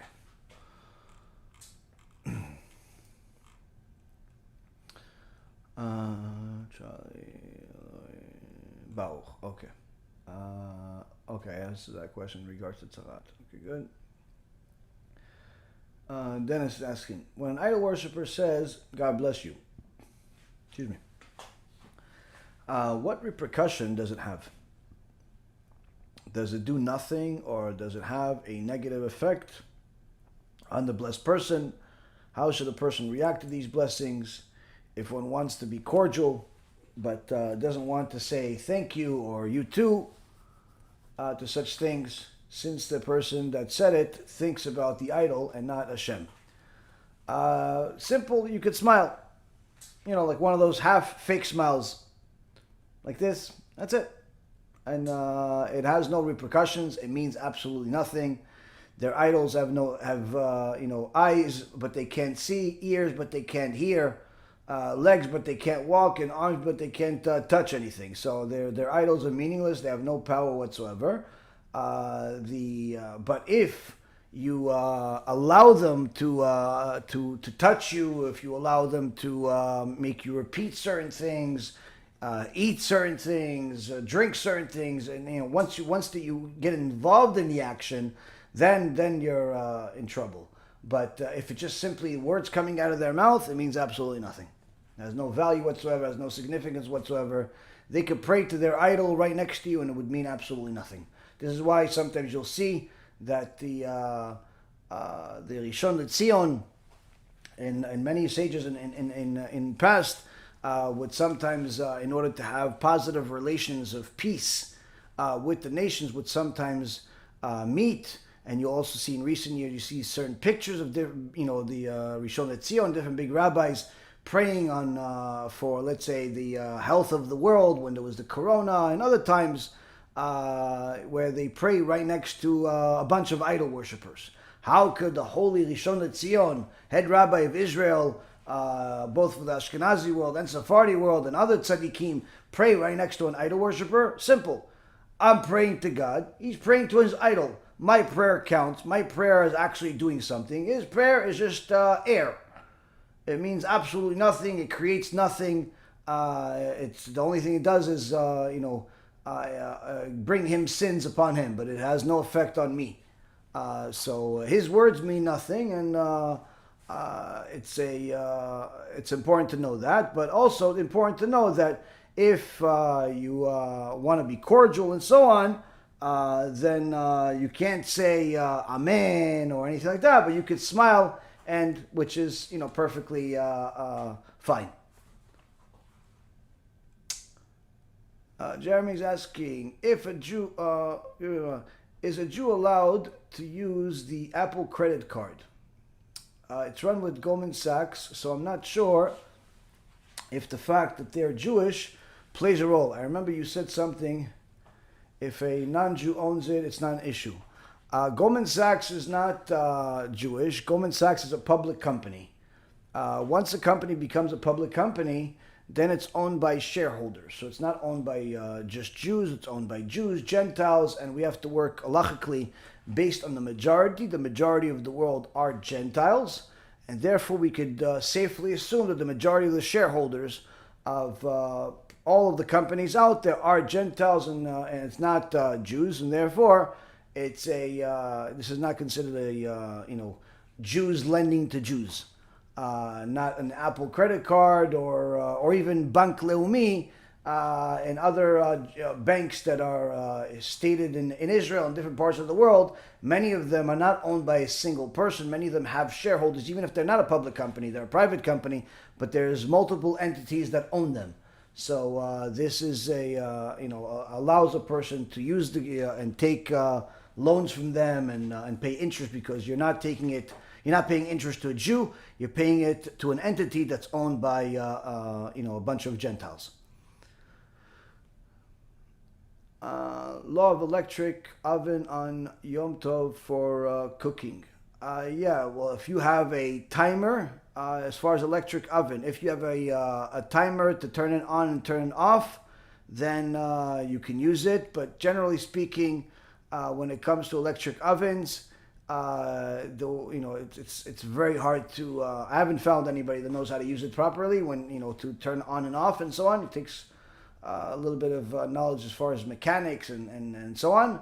But what we do, and what I know anybody that is in Florida, which really everybody has these electric things, they simply cook everything before the holiday, and then you put it in the fridge, and when you want to eat it, you put it on the hot plate, which is already on throughout the entire Shabbat or the entire holiday, and you just put it on there for X amount of time, giving it enough time to warm up. Sometimes it'll take 2 hours, 3 hours, whatever it takes. Obviously, just a hot plate. It's not like a oven or anything, but nonetheless, it's something that the entire Jewish world uses, or blech. But either way, it's something that everybody uses in regards to Shabbat, but also on holiday. Electric ovens haven't, unless you have a way to time it on and off. It's not something that you're going to be able to use.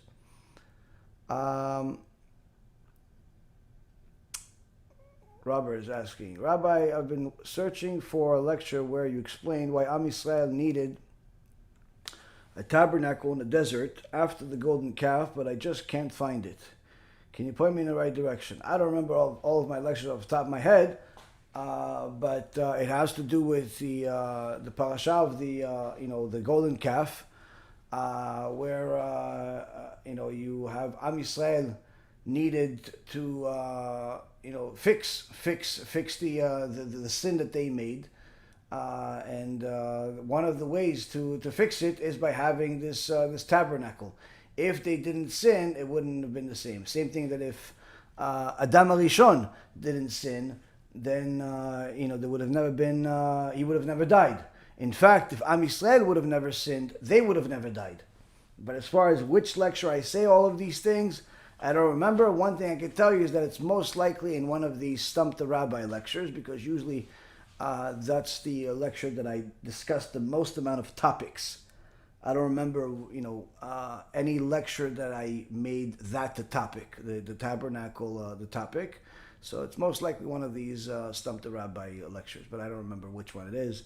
Between the hundreds of questions a day and the 3 shulim a week and the 4 shulim a week, 3 in Hebrew, 1 in English. Baruch Hashem, I'm at full capacity. I wish I could remember everything I said everywhere I said it, but one word of advice I could tell everybody, as far as to the way to look for answers. Kadosh Baruch Hu has mercy on us and the public, and He gave us different technology. And the technology that we have today is unbelievable. If you go to bhtorah.org and you go to the search box and you simply type in the word, let's say you want to type in the word tabernacle, or you want to type in the word, wasting seed, or homosexuality, or Shabbat, you'll have all of the lectures that have that in their topic, and surely you could, be certain that I discuss something that has to do with the topic. Of course, lehavdil, from bhtorah.org, our website, to YouTube, which is also a fantastic tool. If you go to the search box on my channel, not just the YouTube search box, but my channel's search box, after you go to my channel, you go to the search box on right under the logo on the bottom right, and you type in the where under the videos tab, you type in the word tabernacle, Shabbat, wasting seed, promiscuity, whatever. If it was ever in one of my titles, then you'll get a bunch of lectures. And quite frankly, after so many lectures over the years, we've discussed so many different things that are common, in people's minds and lives, that it's very likely you'll find at least one, sometimes 3 or 4 videos about the questions that people ask, whether it's this one that you're asking or others. So that's what I always recommend to people. That's what I do myself when people ask me questions. Oh, where did you say something about Shabbat? I see that these people sometimes are either they don't know what I just said, or they're just lazy. They want everything spoon-fed to them. So whatever, I take 2 seconds. I go to the website. I do a search. I get the link. I send them the link, and hope that they actually watch it. Many times they don't. They just want me to give them a customized shiur every time, which is not possible. But again, the answers to most of people's questions have already been answered in one of the shiurim. And that's why I always say, if anybody that is truly someone that learns our Torah, they have answers to a lot of their questions. Could you explain what it means when it said, do not honor the wicked?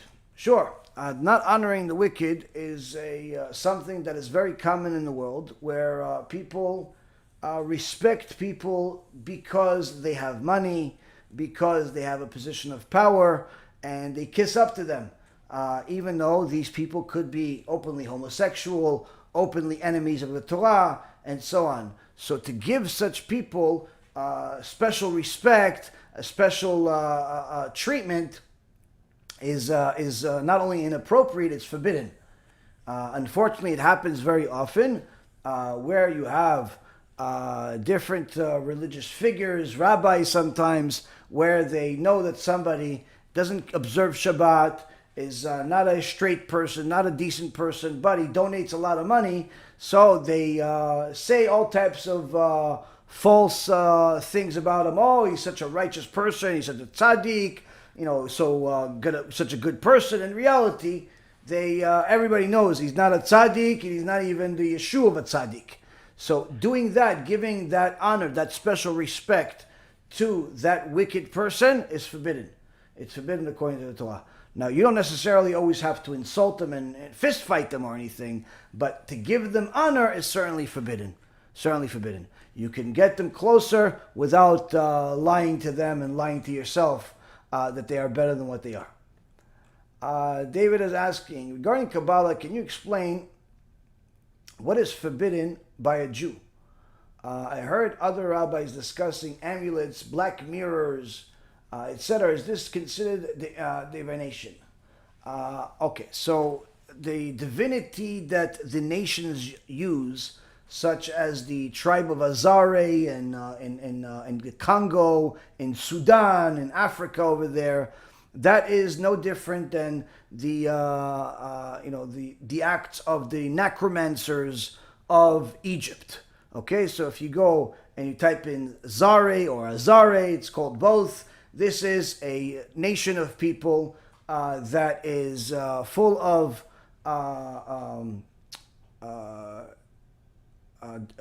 necromancy and all types of things that depend on astrological signs, speaking to the dead, and doing all types of so-called mystical things that are using the powers of Tum'ah that's in the world. So I'm going to give you guys, I guess, a little bit of a slight Kabbalah here, teachings. We're not going to go too deep into it. Don't ask me further, but I'll give you some basics to understand the world of difference between the holy Kabbalists, the real Kabbalists, and the idol worshippers that are using all types of astrological signs and speaking to the dead and all types of things. Now, for all intents and purposes, when you look at it from the outside, you have stories of Kabbalists speaking to souls, of dead people, to all types of demons, and connecting to the upper world, changing nature, if you will. And you also have that among the nations, or the people that are using necromancy, black magic, and all types of Ouija boards, and all types of things in order to more or less, again, from the outside perspective, to do the same thing. They speak to the dead. They can tell you things that are going to happen in the future. They can tell you things that happened in the past. This is very much a common thing throughout all of history, and it's still founded in the world. If you go to the Gemara talks about how there was 10 levels of impurity brought down to the world. 9 of them were given to the Arabs. 9 of them were given to the Arabs, and this is why it's very common for that nation to constantly be involved in all types of black magic. Now I know that you find this black magic and necromancy and all types of things that are within the same realm in Haiti, in different parts of Africa, in different parts of the Latin world, and I've spoken about some of these things. Now, the difference between the two is that the Jewish people, the holy people, that are Kabbalists, have perfected their grasp of the Torah itself, both the written and the oral Torah.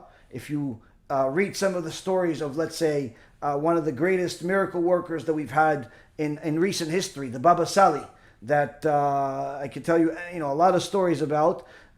He was literally open miracles on a regular basis. But what a lot of people don't know is that the Baba Sali was a Gdol Ador in Torah. He was a Dayan already when he was 20 years old. He was a head rabbi of Morocco. He was an extraordinary Talmid Chacham. He would tell people that he's going on long trips to go collect money, but in reality he would sit, hide in his attic and study for a few months straight, just fasting the whole day and getting a little bit of food to stay alive in the middle of the night from his tzadikah wife that was the only one that knew that he was on these fake trips, just for him to be left alone so he could learn Torah.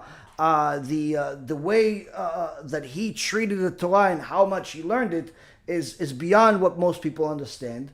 And but he is one of the people that there's no question of how holy he was, how pure he was, and the miracles that came from the Baba Sali and his family and all of the sages from before came by them using the powers of holiness, by using specific names of God, by using specific prayers that came from HaKadosh Baruch Hu, that's part of our oral Torah, our oral tradition, but it's the mystical aspects of Kabbalah, by perfecting their neshama, by perfecting their character traits, by making major sacrifices for the sake of doing a lot of these things, for the sake of Am Yisrael, not using any of these things for their own personal benefit in any way. And when you see that they were able to, in so many words, change nature many times for the sake of sanctifying Hashem's name and helping His people, then and then you compare it to the idolaters that are coming from Congo, Sudan, South America, all over the world. Surely the Middle East.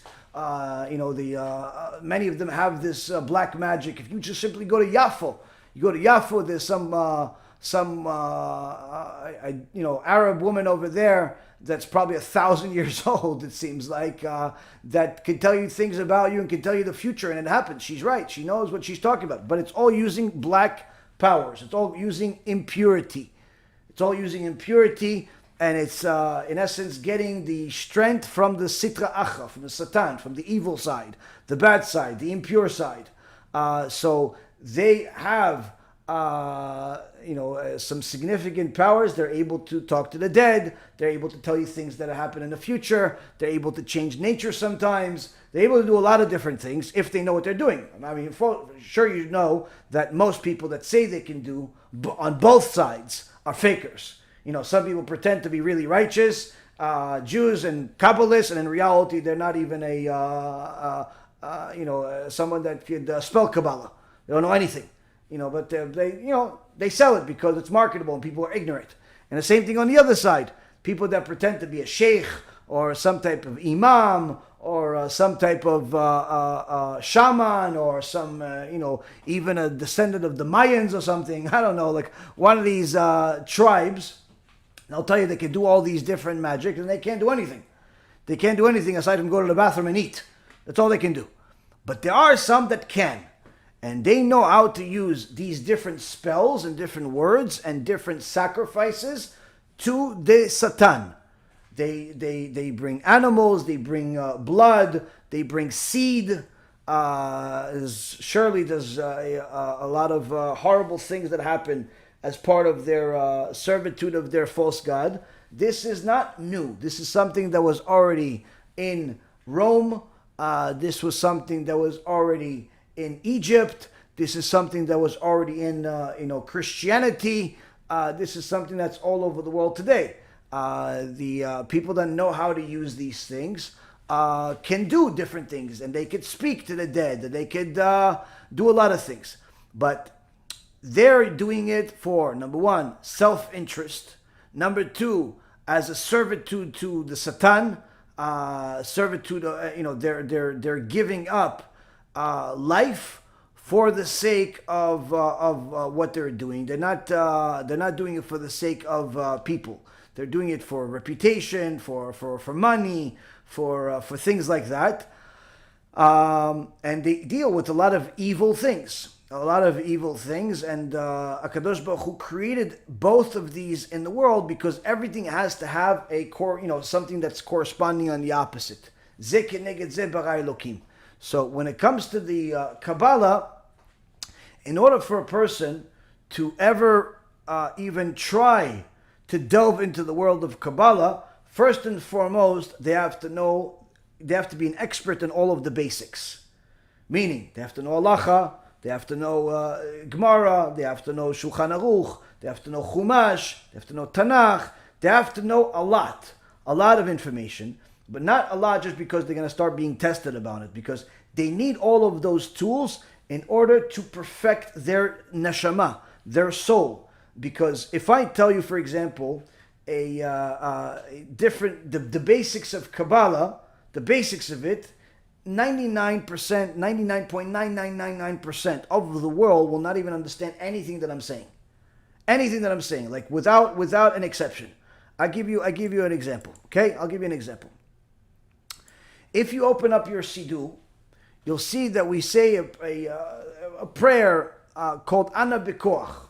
Okay, Ana B'Koach is a series of a half a dozen sentences, but what perhaps you may have noticed is at the end of every sentence there is a series of two words that don't, they're not legible, they don't make any sense, but they're divided into 3 letters and 3 letters. Okay, now the most important part of the Ana B'Koach is not the Ana B'Koach, but rather those letters. The sentences were just simply by Chachamim in order to make it easier for you to remember those letters. Like if you don't say the sentences, it's not going to, it's not a problem. Why? Because the actual part that you're supposed to do what you're supposed to do there is use those letters. Use those letters. Now, most people have no idea what I'm talking about. What do you mean, use those letters? What am I do? Take them to a trip? Take them to the mall? Use them as a hammer? What do you mean, use the letters? You have to take those letters, each series, and take the 3 on the right, take the 3 on the left, imagine them in your mind. You have to see the letters in your mind, and then combine them in your mind. That's what's called a kavanah. It's a type of kavanah. You're taking the 3 letters on the right, the 3 letters on the left, and you're combining them into a single word. But you have to visualize this. To do this is an extraordinary amount of energy, extraordinary amount of mental prowess that is simply not relevant to the overwhelming majority of the world. Okay? So, hence the reason why they have the words where you can at least do something over there. It's for traditional purposes, but most people don't even know what I'm talking about. Another example. My very dear student, Rav Sani, who has an extraordinary series of videos on our BeEzrat HaShem channel going over halachot, brought an halacha in the Yalkut Yosef, where it talks about using the kavanah of the certain name of a Kadosh Baruch Hu, the Shem Yud Kei Vav Kei, but the mitzvah is to imagine the name of Hashem, the Yud Kei Vav Kei, but not just the way you see it in the Sefer Torah, where it's just the Yud and and the letters, but rather imagine it with a specific nikud, which is the vowels in the vowels in the Hebrew language. But the vowels in the Hebrew language is those dots and dashes. Okay, but use the nikud that is in the word yirah, which means fear of Hashem, which means for the yud of the Yud Kei Vav Kei of the name of Hashem, you'll use a chirik. Okay. For the hey that comes after, you'll use a shva. For the vav that comes out of after that, you'll use a kamatz, and then nothing on the last hey. So you have the yud kei vav kei. But with the nikud that you would have in a different word, that's yirah, that's fear of the Almighty, and you're supposed to imagine this in your mind. Not imagine it like you think about some distant memory when you went to the park and you fell on your foot and you cried, but your Abba gave you candy. No, imagine and visualize these 4 letters with this specific nikud in your mind as if it's physical, in your mind, with, and if you want to magnify it further, with black fire on white fire, and that's going to take your neshama and open up certain gates that are going to make you more fearful of Hashem. And then you are connecting your neshama to the upper world, and you're doing a whole lot of stuff that's none of your business right now. Now, when a real Kabbalist does his thing, like when the Baba Sali, one of the people that came to him and said, we don't have any arak. The Rav came here, wants to do a celebration, but there's no arak. We don't have all the things. We don't have any. He goes, do you have a little bit of arak left? He says, yeah, we have just a little bit on the bottom of the bottle. Okay, he says, okay, just give me that. So they gave him the bottle that literally had less than a shot glass in it.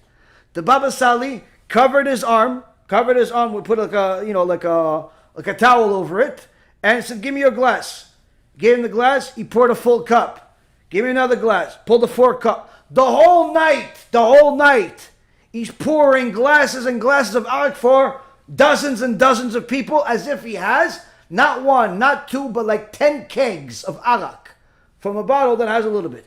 When a tzaddik changes nature to that capacity, when a tzaddik is able to literally make the door disappear, and the people that tried to rob his house in Yerushalayim are not able to leave the house. They're not able to leave the house. They're right in front of him. They don't know how to leave.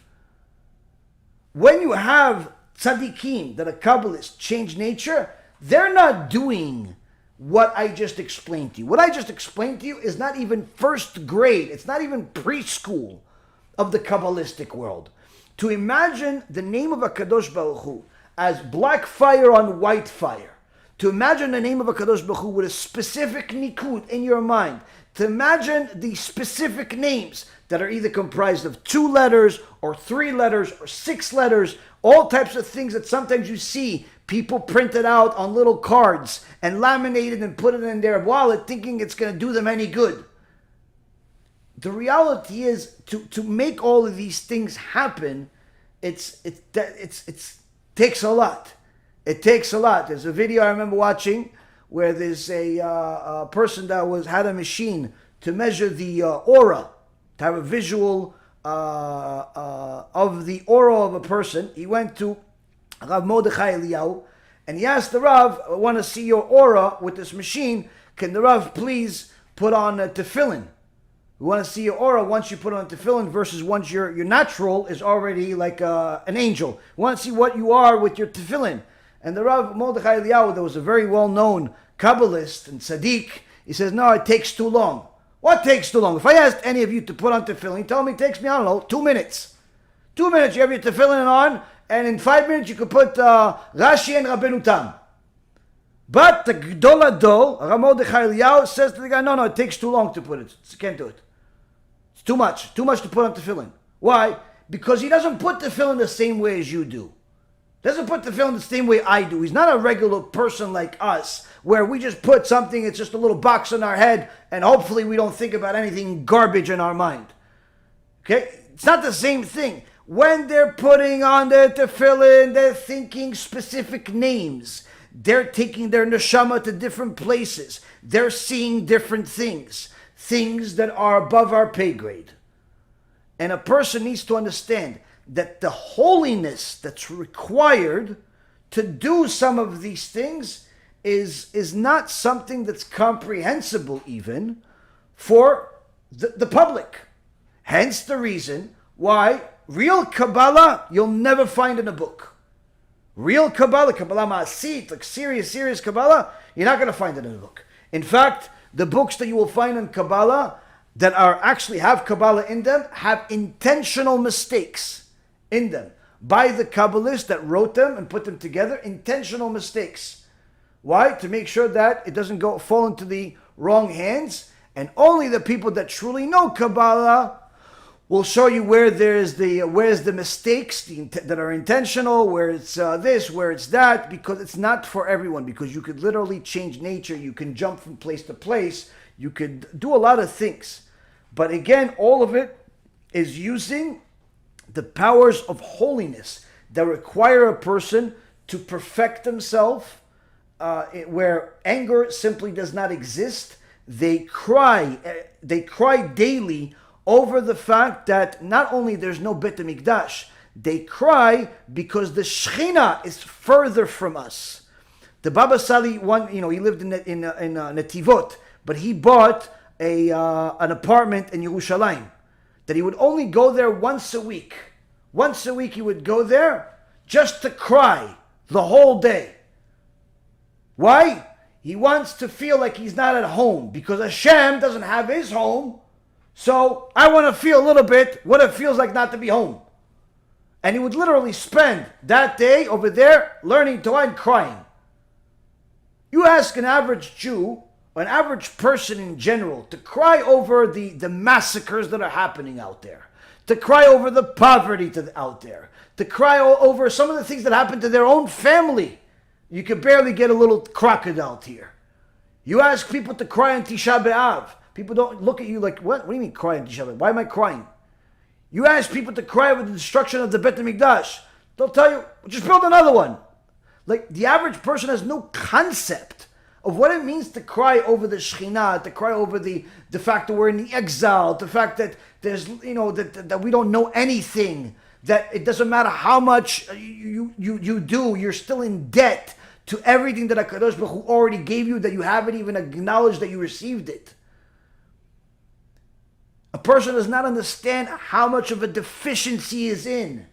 A person doesn't understand how low he really is, how much of a zero he is, and how much work he has to do. And people say, "Wow, that's very negative, Rabbi. Why? You're depressed." no, you fools, you're closer to Hashem because you know where you stand, and all you want is to serve Hashem more. When you want to serve yourself, that means you've turned yourself into an idol. When you serve Hashem, that is the ultimate, happiness. That's the ultimate ecstasy you can possibly have. It doesn't come from sadness. You can't serve Hashem with sadness. But the average person, combines wrong mentality with wrong feelings and think that it's true. Whereas with the holy people, the Kabbalists, the Talmidei Chachamim, literally they live for the sake of Hashem. They live for the Torah. They aspire to serve Him. So when they are doing their kavanot, whether it's specific names of Hashem or specific acts, things that we would view as suffering, they view as pleasure. They view as pleasure. Why? Because their ultimate desire is to serve Hashem. And therefore, the more you want to serve Hashem, the further your personal desires are from where the regular person is. I'll give you a insight, a chidush, to give you perhaps the Kadosh Baruch Hu wants me to bring this to the world. I didn't think I was going to bring it, but I'll give you this. One common denominator that you have is that the tzaddikim, unlike the idol worshippers, the leaders among the idol worshippers, the churches, the pastors, the priests, the imams, the sheikhs, all of those people, typically you see they have one common denominator. They'll have an exorbitant amount of money, an exorbitant amount of honor, an exorbitant amount of power, and they're constantly yearning for more. While the world is frowning upon Putin's craving for power, people forgot that the other guy from Ukraine is craving for just as much power, if not more, and is not any less corrupt than than Putin. But anyway, the world is corrupt. The world is upside down until you look at the tzaddikim. Why? Because you'll see one common denominator among the tzaddikim is that they all care less about money. But I don't mean care less about money like they don't go collecting for money. They simply don't view it as anything different than a hammer, than a pen, than any. It's just literally dust. And many of them literally look at it as something disgusting. Now, how does somebody get to such a point? Now you can say, no, I don't like money either. Okay, buddy. Be realistic here. Let's be realistic here. Average person, you tell them what would you do if you won the lotto and you got $500 million? Already the average person has a bunch of thoughts of all the things that he does. Why? Because he already thought about it. You ask the tzaddikim, what would you do with $500 million? They're going to look at you like, what's $500 million? What are you talking about? What is it? They have no concept, no connection, no shayachut to money, to materialism. One tzaddik came to see Rabbi Efraim, and somehow the topic of cars came up. And the one car that I've said in a shiur one time, or conversation that I had with Rabbi Efraim one time, I told him Ferrari many years ago. And he asked me, what's a Ferrari? So I told him what a Ferrari car is. So ever since then, every time he wants to mention a fancy car, he says, that's a Ferrari. So the student that came over there, Rabbi Efraim says to him, tell me, all these people that you know in this world, they're all trying to get the Ferrari. What's the difference between a Ferrari and this toaster? The Ferrari is a piece of metal. The toaster is a piece of metal. If anything, the toaster is better. At least it makes you toast. What does the Ferrari do? And this is not meant as a joke. It's full seriousness. Why? Because tzaddikim are people that are free. Now in this Chag of Pesach, we're celebrating our freedom. What is our freedom? What does it mean freedom? Who's free? Free, you have to pay bills every day. Free, you have to go to work. Free, you have responsibilities. What free? You have a government that hates you no matter where you are in the world. You have people that are trying to take advantage of you. You have people that are trying to steal from you. What's free? People that have Torah have freedom. Only people that have freedom are people that have Torah. Why? Because the Torah,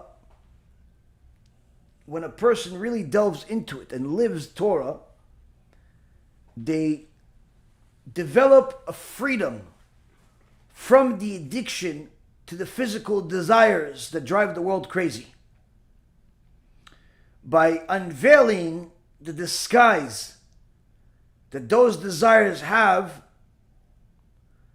that on people, and these desires show themselves as healthy, as good, monetary desires, sexual desires, power desires, honor, all this stuff. They all disguise themselves as being good, being favorable. Whereas the Torah shows you that this is all a disguise, where in reality these desires that are viewed as good and even aspired to acquire by the vast majority of the world, they're all aspiring to acquire poison, where instead of them being good, they're actually poisonous. And only through an enormous amount of Torah and servitude of HaShem and working and perfecting your own flaws on a regular basis in perpetuity is going to little by little remove the layers of this disguise from the desires of the world and show you that they're all poisonous. And the more you perfect your neshama, the more you free yourself from these desires, and the more you become what's called parush. Parush is free from worldly things. And this is one common denominator you have that the tzaddikim have. Now, why does a Jewish leader, a real Jewish leader, a tzaddik, a gdol hador, why does a Jewish leader, whether he's a Jewish leader of a keilah or of a generation, obviously for each their own, why do they all have to be parush, free from worldly desires? Because first and foremost, one of the main job of a leader is to free other people. And in order to free other people, unlike what society teaches, which is you should fight for freedom, no. To free other people, you have to free yourself first. You yourself have to be free. If you are addicted to immorality, how are you going to help people free themselves from immorality? If you are addicted to money, how are you going to help people stop being addicted to money? If you are addicted to all types of worldly desires, how are you going to help people connect to HaShem? How? How exactly is this going to happen? So the leaders, the tzaddikim, they're parush, they're prushim, they're free from these worldly desires. And that in itself makes them fit to be a leader. And this is why Moshe Rabbeinu, his humility that is constantly mentioned in the Torah, stemmed from his freedom from worldly desires that we see he was able to express through his not touching his first wife, that was the Queen of Cush, that he was married to for 40 years. She was married to the original king of Cush when he died, and they made Moshe Rabbeinu king over there. Moshe Rabbeinu knew that he's not allowed to be with her even for a half a second, and he didn't touch her for 40 years, meaning the test that Yosef HaTzadik had with Eshet Potiphar, Moshe Rabbeinu had for 40 years. 40 years, same test. Never touched her once. This was part of Moshe Rabbeinu perfecting himself. eventually culminating to HaKadosh Baruch Hu asking him to leave his wife. Now what's the difference between the holy Moshe Rabbeinu and him being celibate, eliminating his connection to his own wife, and the filthy, disgusting idol worshippers from the church that say that they are not touching women? In reality, every church has, a orphanage connected to it somehow, and all of a sudden the nuns are the mothers. But the point is that in the idolatrous world, they consider their celibacy as their sacrifice that's coming from suffering because they want to make themselves more holy. That's theoretically what it is. Moshe Rabbeinu didn't stop being with his wife and suffer. Not once does it mention that Moshe Rabbeinu suffered. But in fact, his desire to serve Hashem was so extraordinary that he did everything he possibly could to perfect himself, slowly but surely, eliminating any connection to the physical desires of the world, becoming completely parush, becoming completely humble, considering himself nothing, and the only thing he considered of any significance was his opportunity to serve Hashem, which means that if my opportunity is to serve Hashem by being intimate with my wife and bringing children to the world, that's the most exciting thing in the world. If my opportunity to serve Hashem is by not touching my wife, that's the most exciting thing in the world. Meaning that his celibacy, his not touching his wife, didn't give him suffering, but rather created pleasure. Now, Hashem doesn't ask that of anybody in the world. Only Moshe Rabbeinu was asked to do this, because there was a unique relationship between Hashem and Moshe. But the point being is that the acts of suffering that your average person takes in order to, let's say, serve Hashem, whether it's fasting or praying a long time or standing up when they're learning or whatever it is, your average person will say, listen, I suffered a lot to do this, this, and this.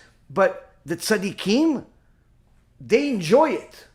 Now, surely it has wear and tear on the body, and it's but the pleasure that they have from serving Hashem, from connecting their neshama to Hashem, to His Torah, is so superior to it that it's as if the pain from everything else is inconsequential.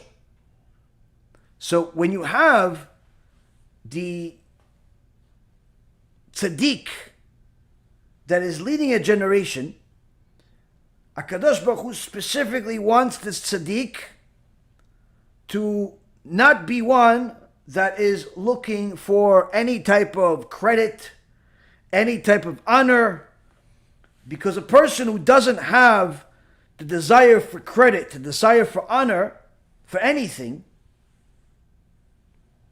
since they want to serve Hashem, if a person says, no, I don't want any honor, but I want to make sure that my salary is very high.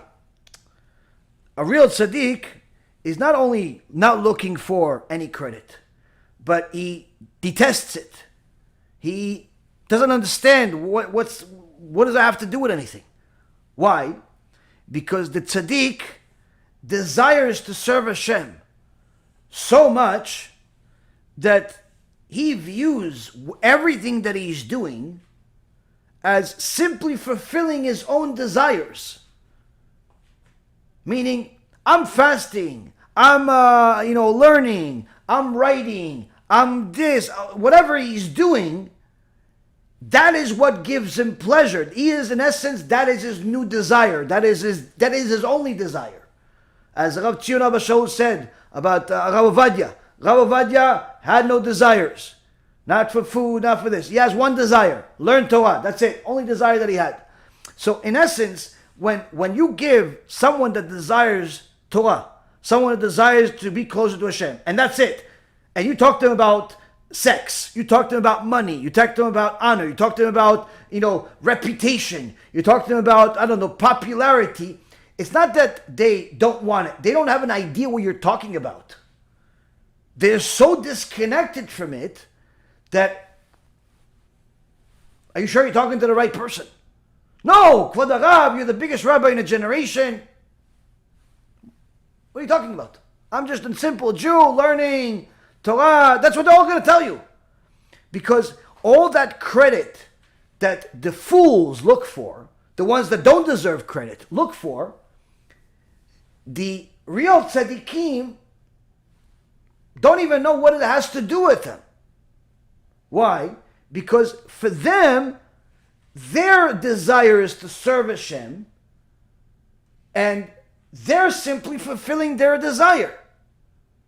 Now, sure, that desire means they have to perfect their soul, rid themselves of any connection to materialism, to all of this other stuff, and it's a lifelong mission. But nonetheless, when a person is literally fulfilling their own desire, and you want to give them credit for it, like, why? I'm doing what I want. Why do I also deserve credit for it? So, the tzaddikim, when they're serving Hashem, when they're thinking about all of these names, when they're taking on these long fasts, when they're praying a morning prayer for 3 hours, when they're not eating for several days and studying Torah nonstop, doing all types of things for Am Yisrael, these people are doing what they desire to do, while the rest of people that sometimes do some of those acts, a person will take on themselves to fast once a week, a person will take on themselves to study a few hours a day, a person will take on themselves to, let's say, extend their prayer by an extra few minutes. In reality, in the beginning and for a while, that person that's taking on those extra things, he's suffering. But he figures the suffering is worth it. The pain is worth it. It's worth it to suffer through another 5 or 10 minutes of praying. It's worth it to suffer to another hour of studying without talking about nonsense. It's worth it to suffer without eating as often. It's, like they're taking it as suffering. Le'avdil, it's almost like the idol worshippers than it is like the tzaddikim. The tzaddikim went through that whole motion and eventually got to a point where that, what your average person views as suffering, they view as pleasure. Not because it's pleasing the body, it hurts the body, but the pleasure that they get from serving HaKadosh Baruch Hu is so significant that whatever pain is required to get there is as if it doesn't exist.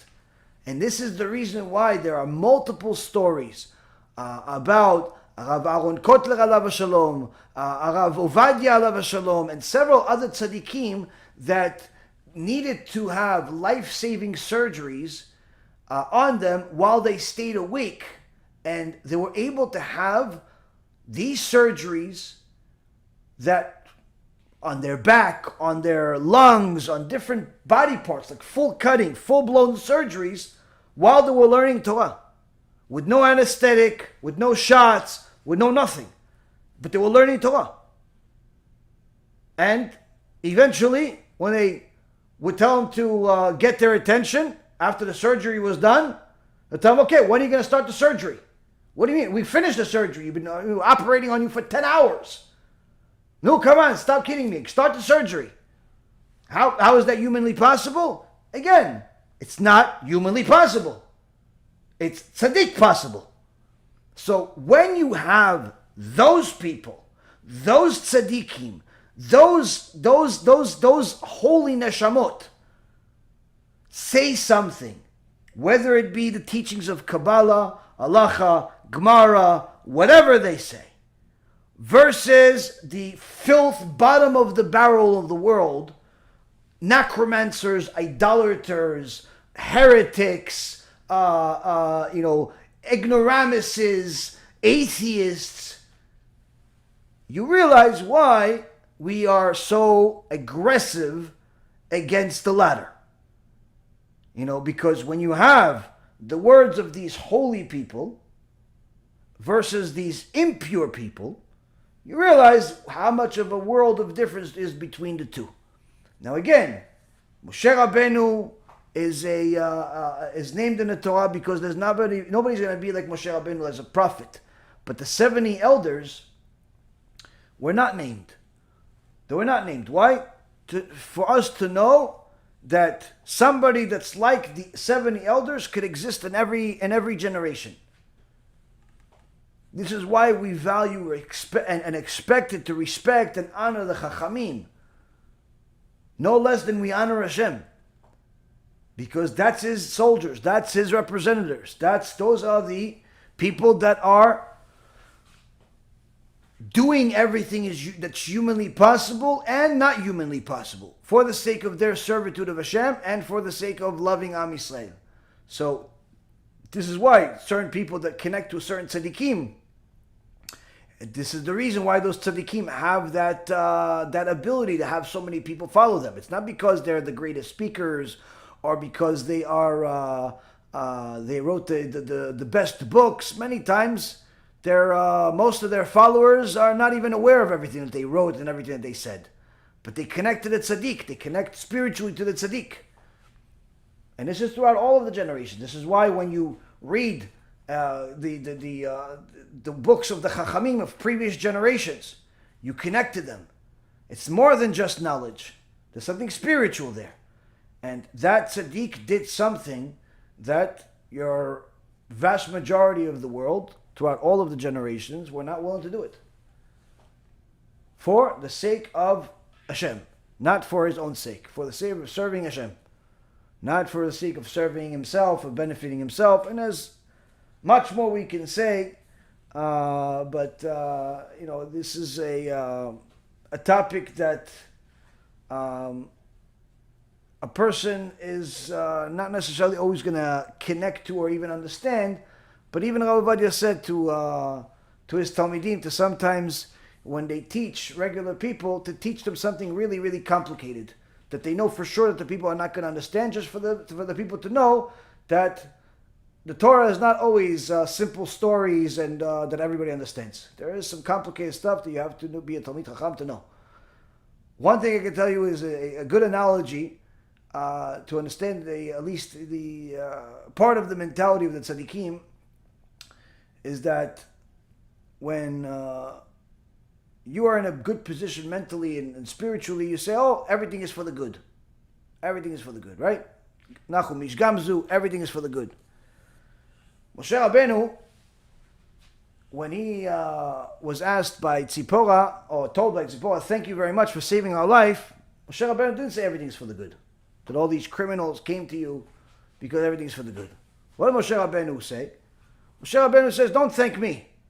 Thank the Egyptian that I killed. Because he's the one that brought me here. What is the depth of that? Moshe Rabbeinu is telling her, me, I'm just a servant of Hashem. All I want to do is serve Hashem. When I saw that somebody is hurting one of the children of Hashem, it was impossible for me to stay quiet. And therefore, as part of my loving of Hashem, as my servitude of Hashem, my desire became to kill the Egyptian. Not because I want blood, but rather because I want to serve Hashem. And when I see that someone is hurting Hashem's children, in essence, causing sorrow to the Shekhinah, the new desire becomes to become this murderer. Which, of course, he killed him with using one of the names of Hashem, not actually hitting him with his hand or anything. But nonetheless, that was a desire. So, if it wasn't for the Egyptian that I killed, I wouldn't have had to flee Egypt. And I only had to flee Egypt because that will give me more time to serve Hashem. So in reality, all I'm doing is serving Hashem. I'm fulfilling my only desire, which is to serve Hashem. So when I saw that those people are trying to kill you, rape you, drown you, and your sisters and so on, my servitude of Hashem is what brought me to save your life. It wasn't like I have some desire to save humanity. It was part of my servitude of Hashem. So in reality, all I'm doing is fulfilling my deepest desire, which is to serve Hashem. So thanking me doesn't make any sense. If you want to thank anybody, thank the Egyptian that I killed, because he's the one that started this whole path. As for me, I'm only here to serve Hashem. Now, your average person sends $40 or $400 or $4,000, and they want you to dance in the middle of the street preaching their name. Rabbi, I think that you're going to be able to pay all of your expenses and the Avrichim this month with me. Yeah? What? Talk about what you win the lotto? Yeah, I just sent you $450, Rabbi. What do you think I live in? The middle of like the jungle? Where my electric is provided by a bunch of monkeys? What are you talking about? But people think because they sent a few dollars, they figure that they're saving humanity with it. They want all the credit in the world. Rabbi, I don't understand. How come you don't send me any special letters? You know, I donated. So what if you donated? Am I here to call you because you donated? Like, I'm not understanding. But then you know what? These aggravating things, sometimes you'll check. And when you see who, what, when. Some of these people, literally, they live on a different planet. They tell people, oh yeah, I donate. You look at the actual record, you see that this person donated 4 years ago, $18. But they still want to be paid for it 4 years later with all of the honor in the world. Now, the amount doesn't even matter. It's just that people think that every little action that they do deserves an endless amount of praise. And unfortunately, the society of today teaches them as such, where the average person goes to a competition guaranteed to win an award. Why? Participation award, participation trophy. Loser generation of people that always win without actually winning. This is the mentality of people, and people expect this. People expect more and more. And whatever they do, and chas v'shalom, somebody actually made some type of effort to do something aside from their norm, they expect praises and honor for it for the rest of history, as if this is the reward of heaven. On the opposite end, the real tzaddikim not only expect nothing in return. When they get something, they find it strange. Why? Why am I getting anything for this? One of the Chachamim in the Gemara is shown is speaking to an angel, says, show me where do I go now? In the next world. Says, over here. He goes, yeah, but what is all this? He says, this is all your reward. He goes, me? I'm going to get all of this? I thought I'm going to get nothing. It's not that he thought he was wicked. He figured that whatever he had in the world was so good, so delicious. The Torah that he had, the connection to Hashem was so good, that's already more than enough. How are you giving me even more? Heaven and worlds. Your average person today is expecting heaven and worlds and a successful portfolio and successful marriage and successful divorce too sometimes and successful everything. For what? For the little bit of good they did at some point that in reality was just them fulfilling their own desire. The tzaddik, on the other hand, his desire is to serve Hashem. That's his desire. And a reward is something they can't connect to. Credit for who? This is the difference. It's a world of difference. Therefore, Moshe Rabbeinu is asked, is told, thank you, doesn't connect to it. Thank the Egyptian. He's the one that started all of this. Thank the Egyptian. This is why the Chachamim say, this is why Tzipora, when she told her father that Moshe Rabbeinu saved them, said, we were saved by an Egyptian. To teach us, saved by the Egyptian. Said, what is the Egyptian? The Egyptian, not Moshe Rabbeinu is the Egyptian. The Egyptian in Egypt that Moshe Rabbeinu killed. We were saved by the Egyptian. That's the lesson here. That's the lesson here. Now again, all of what I'm saying to you, maybe you can take 1% of 1% of it, 2% of it, 5% of it, whatever it is. But it's good to know where we stand versus where the tzaddikim are.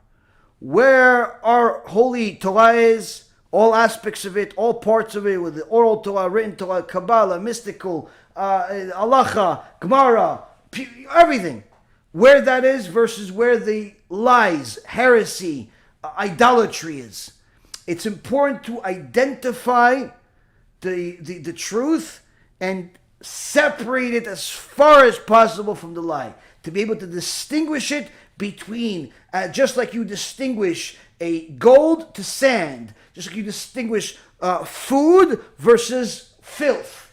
Like you have to be able to distinguish the Holy Torah from the lies, the heresy, the idolatry, the garbage of the world, the distortions, even if they come by usage of Torah verses, by rabbis, by people that pretend to be holy.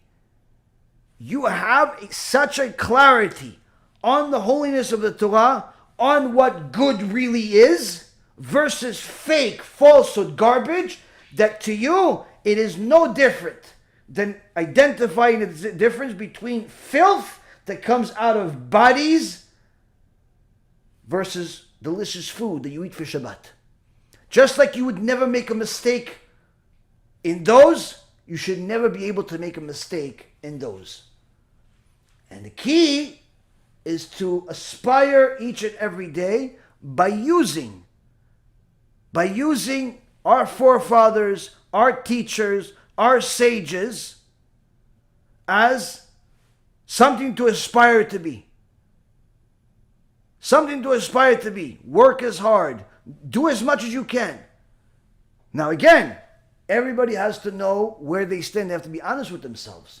But it's important for us to know that none of us are anywhere near graduation or anywhere near these levels that I'm discussing. But it is important for us to know that they exist, because when we hear the names of the sages without knowing who they are, sometimes it's hard to accept what they say, because what they say is harsh and it's against our desires, against our animalism. It's against our filth.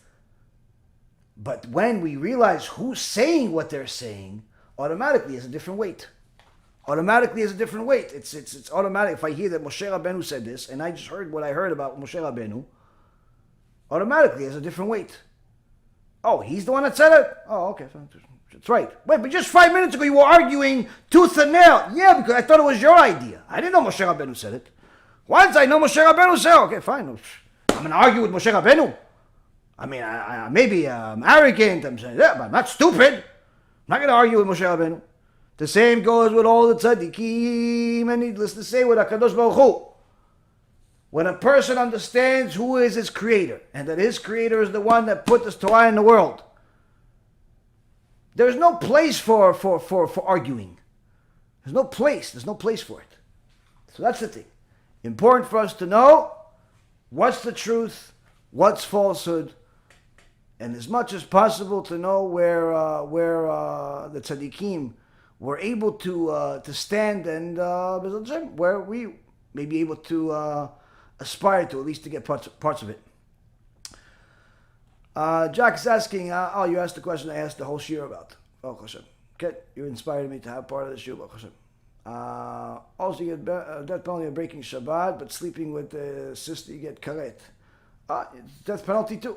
It's not any less. There's a death penalty for a lot of things. Sometimes it's death penalty by the Bedin. Sometimes it's death penalty by HaShem. And don't think for a moment that death penalty by the Bedin is necessarily always worse than death penalty by HaShem, because death penalty by HaShem is multiple things. Number one, it means that the person is not going to survive to see a long life. They'll die before the age of 60. Some say before the age of 50. That's number one. Number two, they'll have major losses during their life, where even their children will die during their lifetime. The Gemara says that's the worst punishment that a person can get during his life, is to see his own children die. So the death penalty includes that. And a lot of other interesting disasters that come to a person's life. So it's nothing in the Torah is simple black and white, and there's always intricate details for why everything is what it is, and you can be sure that everything is perfect, exactly where it needs to be, and how it needs to be. Sam is asking, according to Kohelet, chapter 4, verse 2 and 3, does that mean there is Jews or non-Jews born for the first time and not reincarnated? There are new neshamot. Yes, there are new neshamot that come into the world. They're not as common, but there are new neshamot that come into the world. But the vast majority of people are reincarnations. Moshe is asking, when Moshe Rabbeinu gets resurrected during the resurrection of the dead, will he still be the only one that can communicate with Hashem like two people are talking? Technically, nobody would ever be able to communicate with Hashem like Moshe Rabbeinu.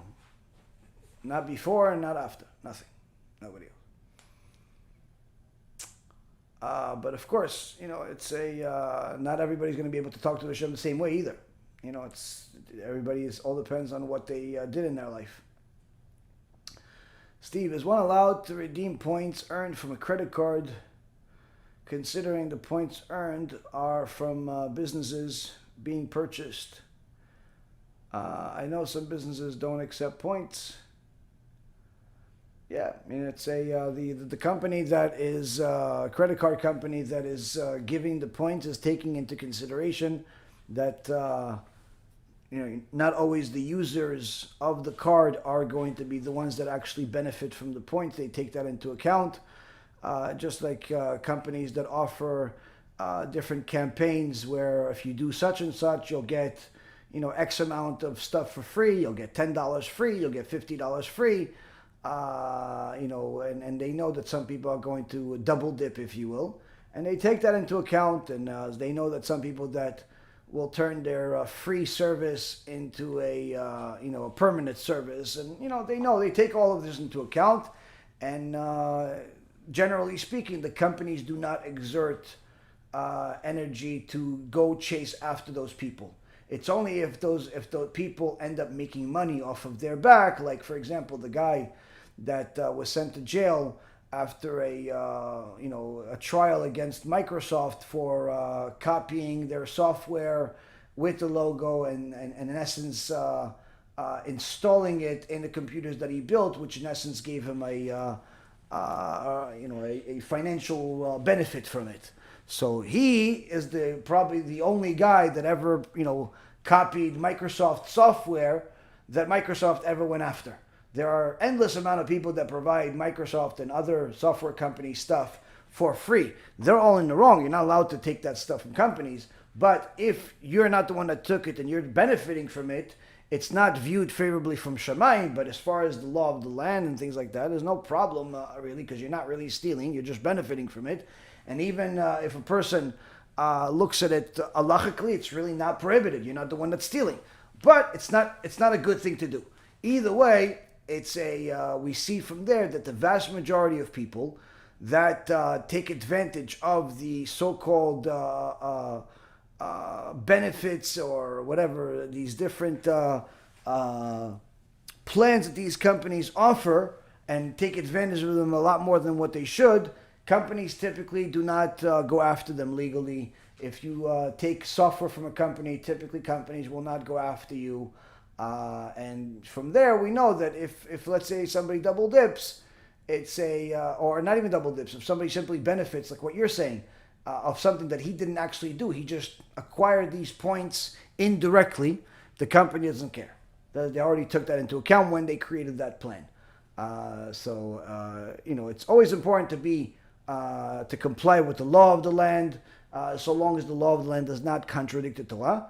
But if the law of the land is allowing you to do certain things, it's you have to always double check if that contradicts the Torah. But as long as it doesn't contradict the Torah, by all means you can do it.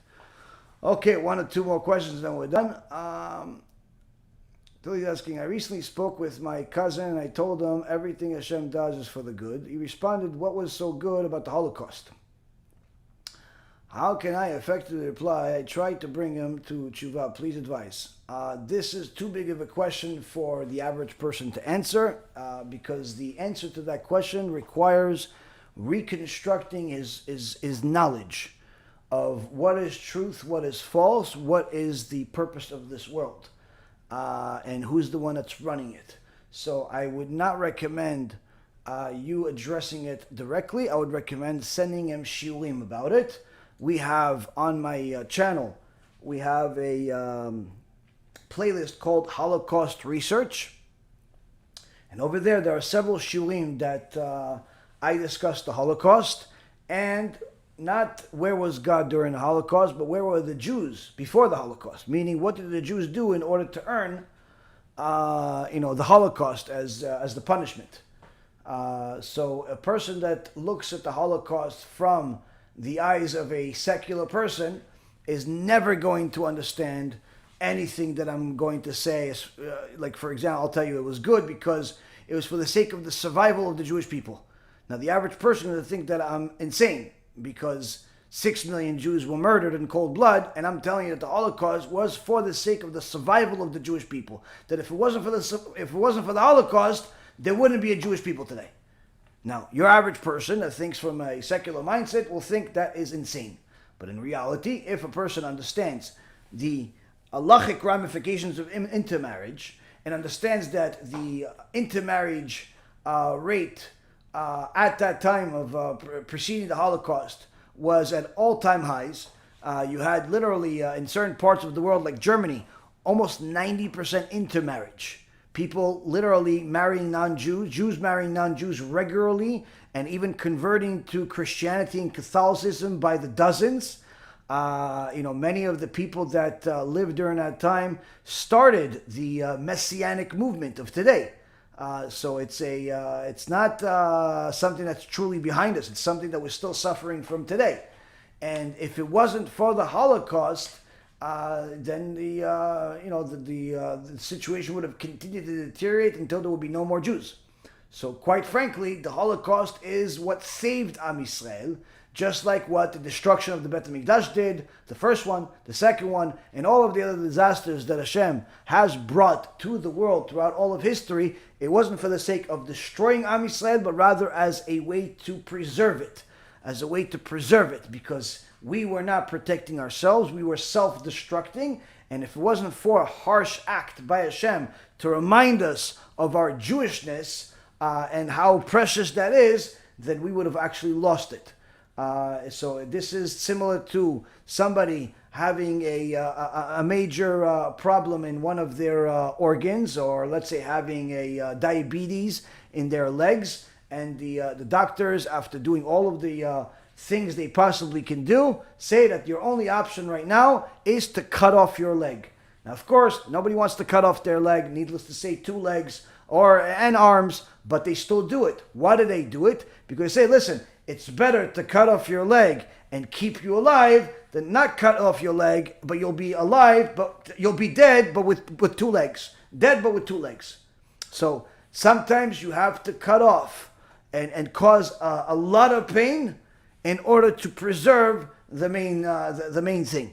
And that's what Hashem did throughout all of history. So if a person thinks about the survival of the nation, and for us to remain Jews, then he'll see all of the tragedies that have happened throughout all of history from the right set of lenses.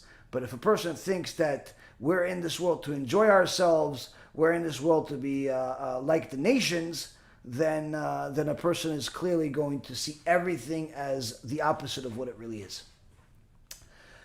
Rishka is asking, if a Jewish family lives in a huge building where the majority of the residents are not Jewish, can they use hot water on Shabbat? No, they cannot. There's a takana of the sages where even if the hot water was preheated before Shabbat, like it was done in Tiberias, back in those days, it was still forbidden to be used for and so on. So no, can't use hot water on Shabbat. Can Ashkenazi person eat in a Sephardic house during Pesach? And can he eat kitniot if it's served? How does that work? No, technically, you're supposed to keep the traditions of your forefathers. And Ashkenazim, if they were brought up in such a way where they're not eating kitniot, then for them to eat kitniot would be problematic. Now, is it chametz? No, it's not chametz, but it is violating the tradition of your forefathers. So, a person has to, check with, first of all, how they grew up. What tradition do they really have? I mean, if they, some people are practicing Sephardi Judaism or Ashkenazi Judaism, but they're converts, or they're Baalei Tshuva, and they're 2-3 generations, nobody did anything. I even have students that were Ashkenazim, but they're under my guidance and Rabbi Efraim, living a Sephardi life. Why? Because their tradition is non-existent. They are the tradition. Their parents and grandparents and great-grandparents didn't keep anything. So they're literally they come from Ashkenazi root, but there is no real tradition. So for them to keep the Sephardi halachot and everything else and customs is perfectly fine. But if a person grew up in a frum house and there is a tradition there, and their father did teach them not to eat kitniot, then it's problematic. It's problematic. I can't say it's chametz, but it is problematic. You can't give that answer as a public announcement. Put it that way. You can't give that tell people. You could just disregard the customs of your ancestors, because every case has to be evaluated specifically, and it's not all things are the same here. Do karets exist today? Are they considered Jews at all? There are stupid people in the world that consider themselves Karaites. They do exist. Their stupidity is nothing new. There are all types of stupid people born in every generation, and some people actually think that it's, despite the Rambam and Rabbi Yehuda Levi in the Kuzari and many Chachamim completely destroying all premises that that would give any Karaite a reason to exist. Still, people insist that they want to be different. They want to be different. They want to keep the so-called written law only, as if it's even possible. So yes, dumb people are always going to exist until Mashiach comes.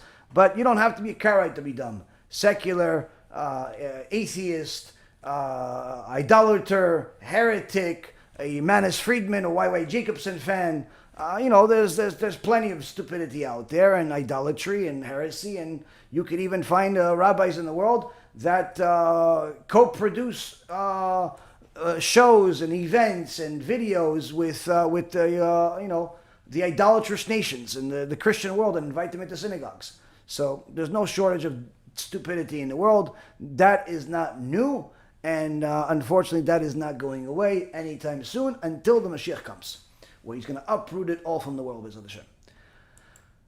Last question. God Sinkson is asking, regarding selling chametz, is it required to sell the chametz of the kitchen utensils which are not to be used during Pesach, which I usually put them on in the closet after washing them, but without agala? Okay. Very, very good question. Very important question.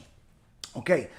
You have multiple things when it comes to halacha of chametz. Number one, you have the chametz that you're not going to eat and is not sellable. Okay? You have open canisters of ketchup, open canisters of, different cookies, packages of the...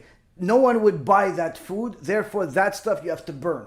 Okay? You have to burn it the night of the morning, but it's the eve of Pesach. Okay? The first night you have to look for chametz, find whatever you find. Then the next day you have to burn the chametz that is not sellable. Then you have the sellable chametz. Sellable chametz is expensive stuff that is literally sellable, that if you really were to sell it. If it's a closed package of, any type of ingredients, never been opened. If it's, expensive liquor. If it's a closed packages of all types of food, that is literally sellable, then that is something you sell to the Gentile. You have to do it through a rabbi. Don't do it yourself. There are a lot of complicated halachot when it comes to selling chametz. Don't be stupid and think that you can do it just as good as the rabbi. You can't. If you fail, you are violating the Torah of owning chametz on Pesach. Okay, so it's multiple sins. So sell it through a Talmid Chacham that knows what he's doing, that has a program. There are many, many organizations that do it. Your local community surely does the rabbi does it. There is the Lakewood Bet Din has a website that talks about it. There's plenty of places that do it. Now, you sell the chametz. So that's the chametz, only the chametz that is sellable. But what about your utensils, your pots, your pans, your forks and knives? You're not allowed to sell them. You do not sell them. Now, you're not allowed to use them because they were used for chametz, but you're not allowed to sell them. Why? Because if you sell them to a goy, then you're going to have, once something is owned by a goy, utensils are owned by a goy, and a Jew takes ownership of it, he has to bring it to the mikveh.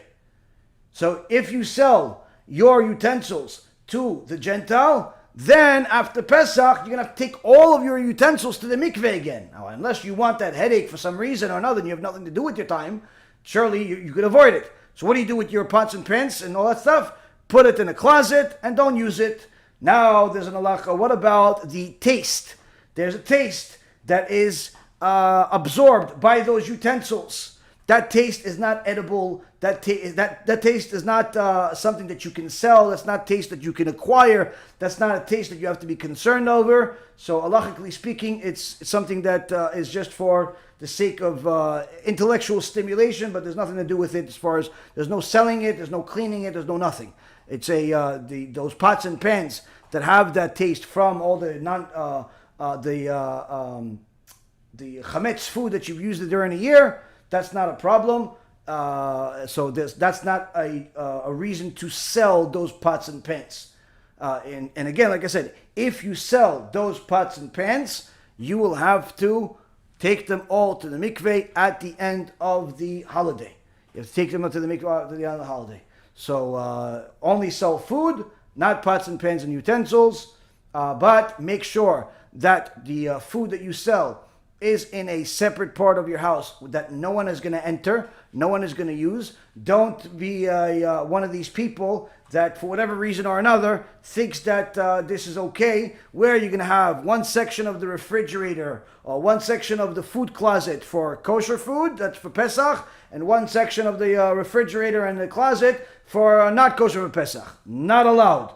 They have to be separated, and the place where you put the non-kosher food for Pesach that you sold, it has to be locked with a key if possible, or at least taped, where everyone that goes and sees it automatically, does not have to be someone that lives there, automatically knows this is not a place that you enter. This is not for public use. This is not for use at this point. It has to be either locked or at least with some tape that everyone will remember and not have even an opportunity to fail of actually opening it and perhaps even taking one of the wafers and opening it, and then you have eaten chametz, karet on Pesach. So the food you burn or you sell if it's sellable. Not if it's sellable because you're cheap. You know, some people say, oh, listen, I have this ketchup. I mean, it's 3/4 full. I mean, I don't know if I could sell for full price, Rabbi, but I could probably get somebody to buy it. No, that's not sellable. That's garbage. No, that's being wasteful. It's not being wasteful. It's a mitzvah. It's a mitzvah. Remember, this is not the time to pick and choose playing games with HaShem. You know, people, for whatever reason or another, they have no problem spending $5,000 on tires. No problem spending $500,000, $1 million on houses. But when it comes to that soda bottle or $30 wine or ketchup or a pack of cookies or chocolate, oh, I don't want to be wasteful. Stop it with the nonsense. Remember, if it's sellable because it's new, then meaning it's still in its original form, that, or it's really expensive, like it's let's say, I don't know, a bottle of special liquor that's, I don't know, $300 a bottle or something, brand new, but it's, let's say, 3/4 full, that you can keep because even 3/4 full is still expensive. But a half a pack of sugar, not sugar, of wheat, barley or something like that, that's not new. That goes in the fire. That goes in the fire. You can't sell that. The only things you can sell are things that are new. It's the only thing. It's important for a person to not be stingy when it comes to the holidays, because this in itself is a servitude of Hashem. This in itself is a servitude of Hashem. Get yourself the best meat, the best chicken, the best food for Pesach, the best everything, the best everything. Levu alai v'ani porea. Kadosh Baruch Hu says, go borrow on my name, I'll pay for it. You have to have emunah that Kadosh Baruch Hu is going to pay for everything. Don't be stingy when it comes to matzah. Get the best matzah, get the best everything. Why? Kadosh Baruch Hu is worth it. He's the one who's giving us the money anyway. So, but again, you have to know the halachot and not just be careless about certain things and just like, oh no, you know, really, who am I going to sell it to? It's just a procedure. The guy that's buying it doesn't even live here. Don't do stuff like that. Rabbi said you have to sell it, sell it. The rabbi that you're selling it to is in Lakewood. You're in, you're in Texas. No problem. It's still halachically fine. It's still halachically fine. There's no problem with it. Do it, follow it. And, side note, I don't know if I'm ever going to remember to do this.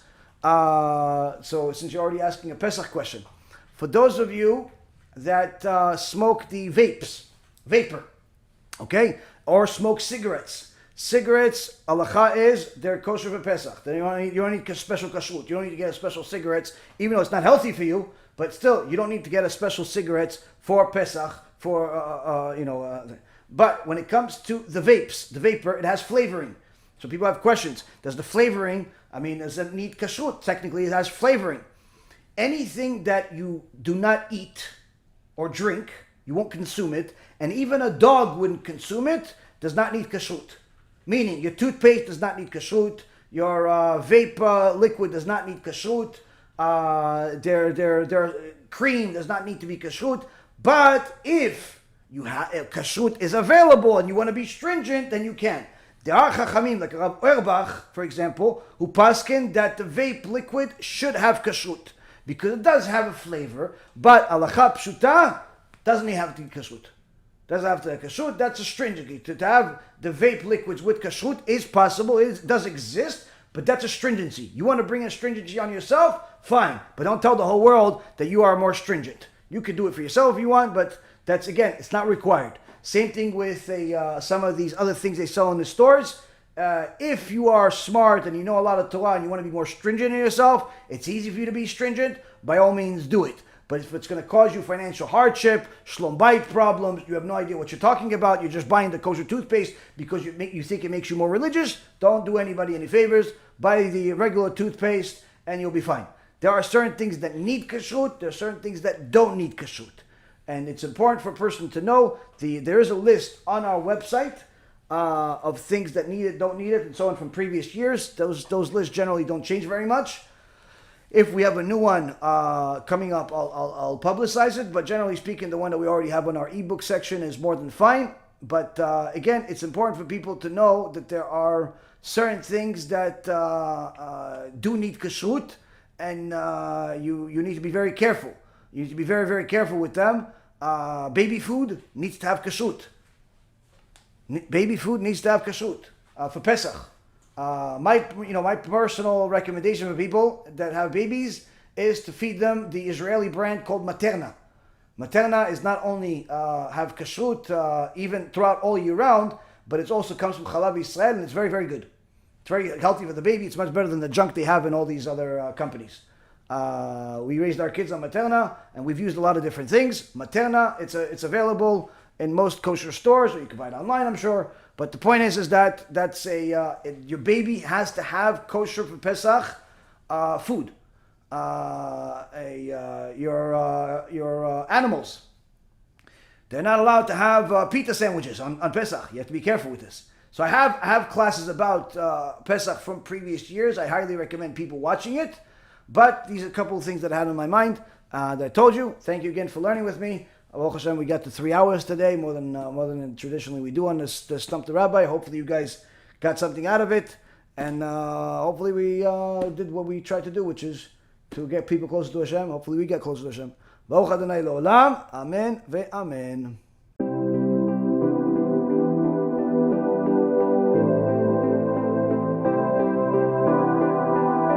Shalom v'cha, chaverim ikarim. The Pesach is among us. Of course, everyone understands the dire situation in the world. But from our perspective, the most tragic situation right now is that we have tens and tens of millions of dollars going to foreign countries to help some people that may or may not be our friends and our brothers, may or may not be Jewish, while our own brothers that are, verified our brothers in our backyard, in Eretz Yisrael, in the Frum communities, in Bnei Brak, in Tel Zion, in Yerushalayim, in Netanya, in literally every part of Eretz Yisrael are struggling to make ends meet with the skyrocketing inflation in Eretz Yisrael, with the abuse by the government, and more than anything else, by the lack of concern of some of the donors that are out there, where a lot of the money is going to help Ukraine and help a lot of other causes, while the world of Torah and the world of poverty continues to get worse. So we had to take desperate measures in these desperate times, and anyone that saw my shiur saw that we did it just in the last 24 hours. We don't have millions of dollars. We had a few $100,000 in the account, and we simply took almost all of it, and $250,000. We sent it to Rami Levy supermarkets to buy the gift cards. This is the contract with Rami Levy. This is the wire transfer. We have to do 2 wires to save some money from the banks. But the point is that this is enough to feed, probably 8,000 people, 10,000 people, give or take. And we haven't started a campaign. We haven't raised a single dollar. We don't even know if anybody's going to help. All we know is that our brothers don't have money to eat matzah, to buy matzah, to buy the basic needs for Pesach. And some of them work, some of them work and learn. Literally, the struggling is coming from everywhere. So we figured that in order to show HaShem that we love Him, and to show Him that we love His children too, we have to do something that was necessary as part of our love of HaShem, as part of our love of His people. If you want to be partners with us, you're more than welcome to. The campaign is on bhpesach.org. As I said, I already sent the money. If you want to be part of it, you're more than welcome to. If we get more than what we already sent, surely we'll send that too. If we don't get anything, then at least we know that close to 10,000 Jews are going to be able to eat. Either way, you never lose out by doing a mitzvah, and at the very least, we're able to have the merit to do so. We'd love to see you as our partners, as some of you have in the past, and BeEzrat HaShem will continue to help Am Yisrael both spiritually and physically in any way that we can. Baruch Adonai L'olam, Amen ve'Amen.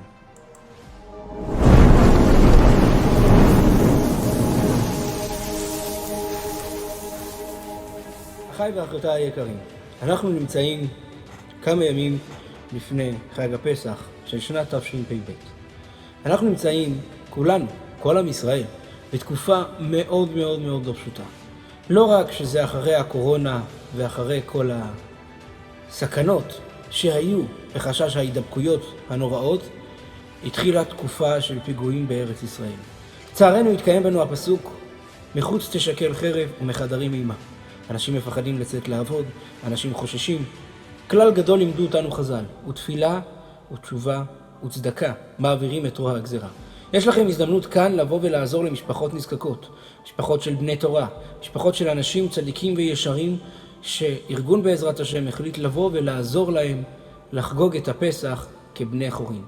בואו והצטרפו אל הזכות הגדולה הזאת, והזכות שלכם בוודאי תעמוד לכם ולהגן עליכם ולשמור עליכם ועל כל אחד ואחת מבני משפחותיכם בכלל כל עם ישראל. כל הצדקה שנתרמת לארגון BeEzrat HaShem הולכת 100% לנזקקים. אין עמלות, אין אחוזים, אין כלום. הכל הולך לנזקקים שיקנו אוכל ויוכלו לחגוג את חג הפסח בשמחה ובדיצה. אהוביי, ההזדמנות הזאת היא הזדמנות מיוחדת שהקדוש ברוך הוא גלגל לידיכם. אל תעמדו מנגד, עלו על העגלה בדרך אל הגאולה. תודה רבה.